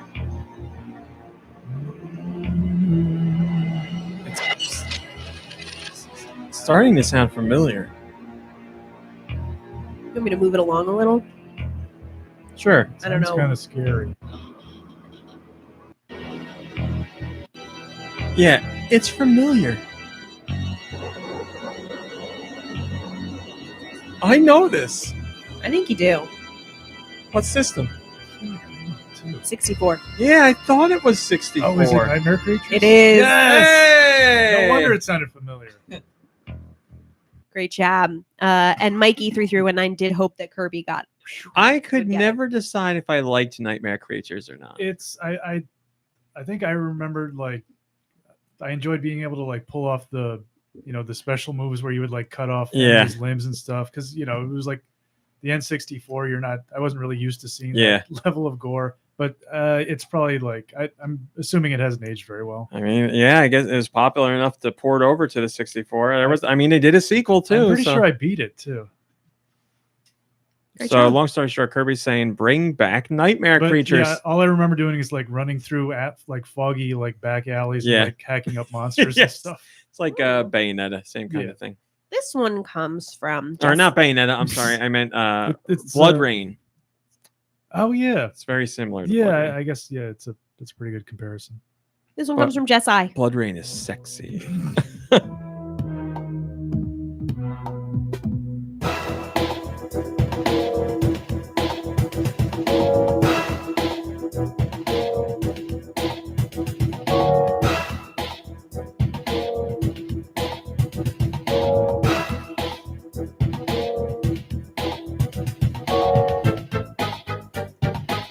System.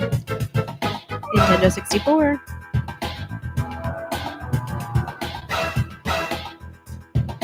I can't decide. That little, it's a little bit of rare. That's a rare staple. Is this rare? It is Ubisoft. Oh, that jives. So Rayman? Yeah. Yeah, baby. This stuff's funky. Rayman 2. Yeah. It was. I don't remember the Rayman 2, The Great Escape on the 64 from Jess I. That was spot on. Well done. Well done. Here comes one from our friend Ask Me.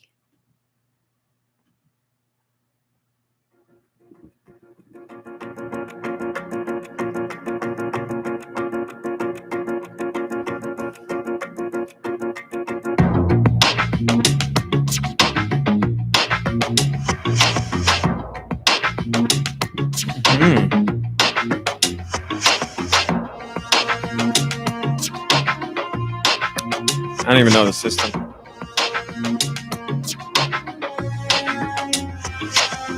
DS. This, whatever this is not from the DS version. Like this is the official album release or some too good quality.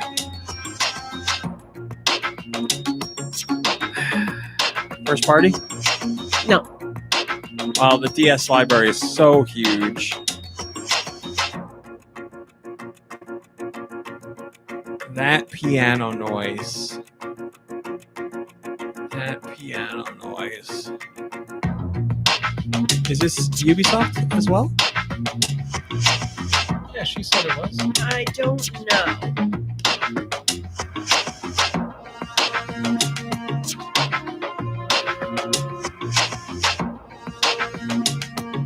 I don't need to know it. I got no guesses here. No clue. Grand Theft Auto Chinatown Wars. Oh, I played that. I don't remember the music in that at all. Who made that? Not Ubisoft. Rockstar. I was going to say Rockstar. Son of a gun. I didn't want to throw you off, I appreciate it. Don't really remember GTA games for their music outside of licensed music. Love Fist. How could you not remember Love Fist from Vice City? They were the best. I never played Vice City, actually. Well, that's how you don't remember. Here comes a little ditty I'm from sure they'll remake it. Rosemary the Farmer. All right, I do recognize this, but I don't know why. This is real nice. Is this Switch? Yeah. First party? Yeah. I recognize that little ditty. All right, well, let's run the gamut here. Mario. Nope. Kirby. Nope. Animal Crossing. Nope. Captain Toad. Nope. Yoshi's Woolly World. Hey, Crafted Yoshi's. World. Yep. Crafted Yoshi's World? Crafted World. Very good. Very good. Yeah, that was Yoshi's Crafted World on the Sweet Switch Yoshi. from Rosemary. Inferior Valverde. soundtrack to Yoshi's Woolly World. Woolly World. What a soundtrack in that game. Take that, Killer Crafted World. soundtrack. Was Your that? disappointment? Do we have time? Do we have room for one more? One more. Okay. This one comes from Radical Defect / Master Higgins, who says it's been a long while since I gonna say. last submitted music, but I hope you're swell. We're happy to hear from you, my friend. Or are you? Oh, well, hold on. Oh, no. Just hang in there. Is this not the song we're Here we listening go. to? Holy fart. Why do I know this?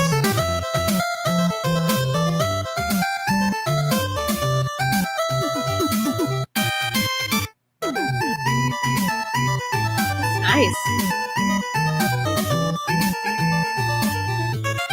Oh, I know. I listened to this.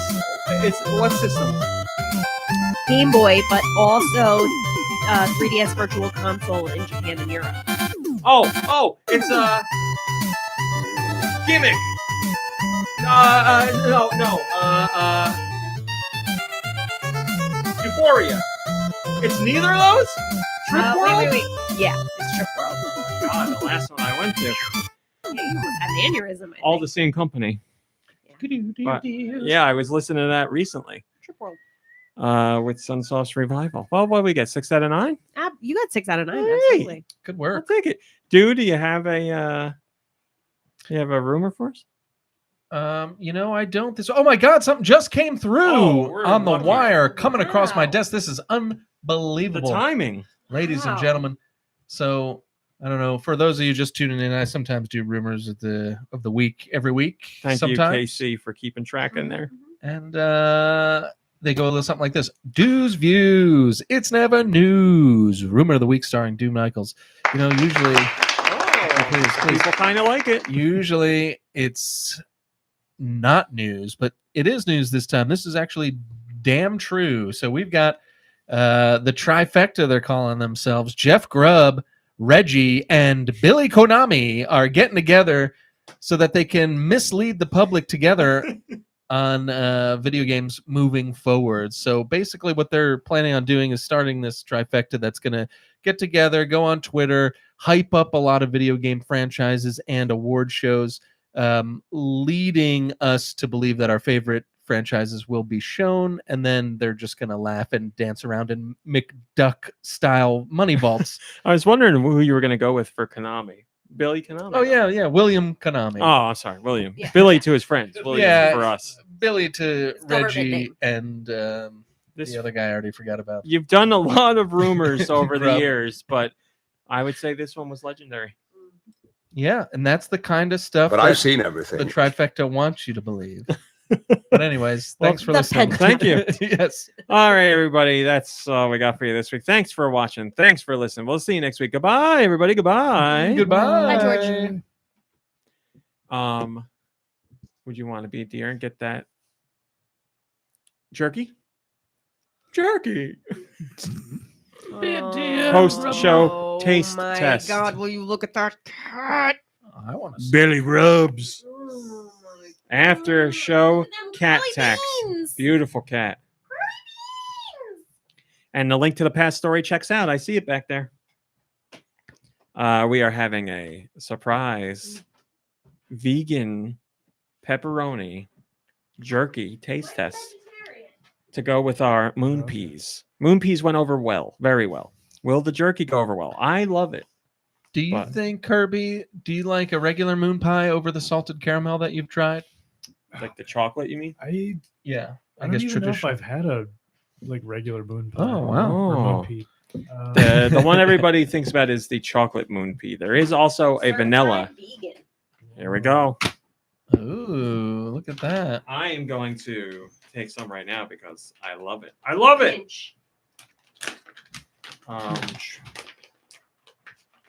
But you go right ahead. Nice. I hope you enjoy. Oh, Joe Shabadoo, look at that beautiful marmalade, baby. So good. Oh. Thank you. Ice Dilbert. Yes, we know there's a banana moon pea, but we didn't buy them because I don't like banana. We didn't buy them. I did not buy them because I know Rummy does not like banana. Is it a texture thing or everything? I don't like the banana flavor. It's probably because your father traumatized you. What do you do at Reveille? He shoved a banana up my ass. He just used to leave banana peels all over his car. I mean, it never traumatized me, but That's gross. Yeah, that's kind of weird. It's pretty good for not being meat. Hi, Buck. I mean, I'm assuming they didn't throw in any meat, right? No. That'd be illegal. Vegan jerky, now with me. Interesting. Yeah, it wasn't bad. I would eat it. I really like it.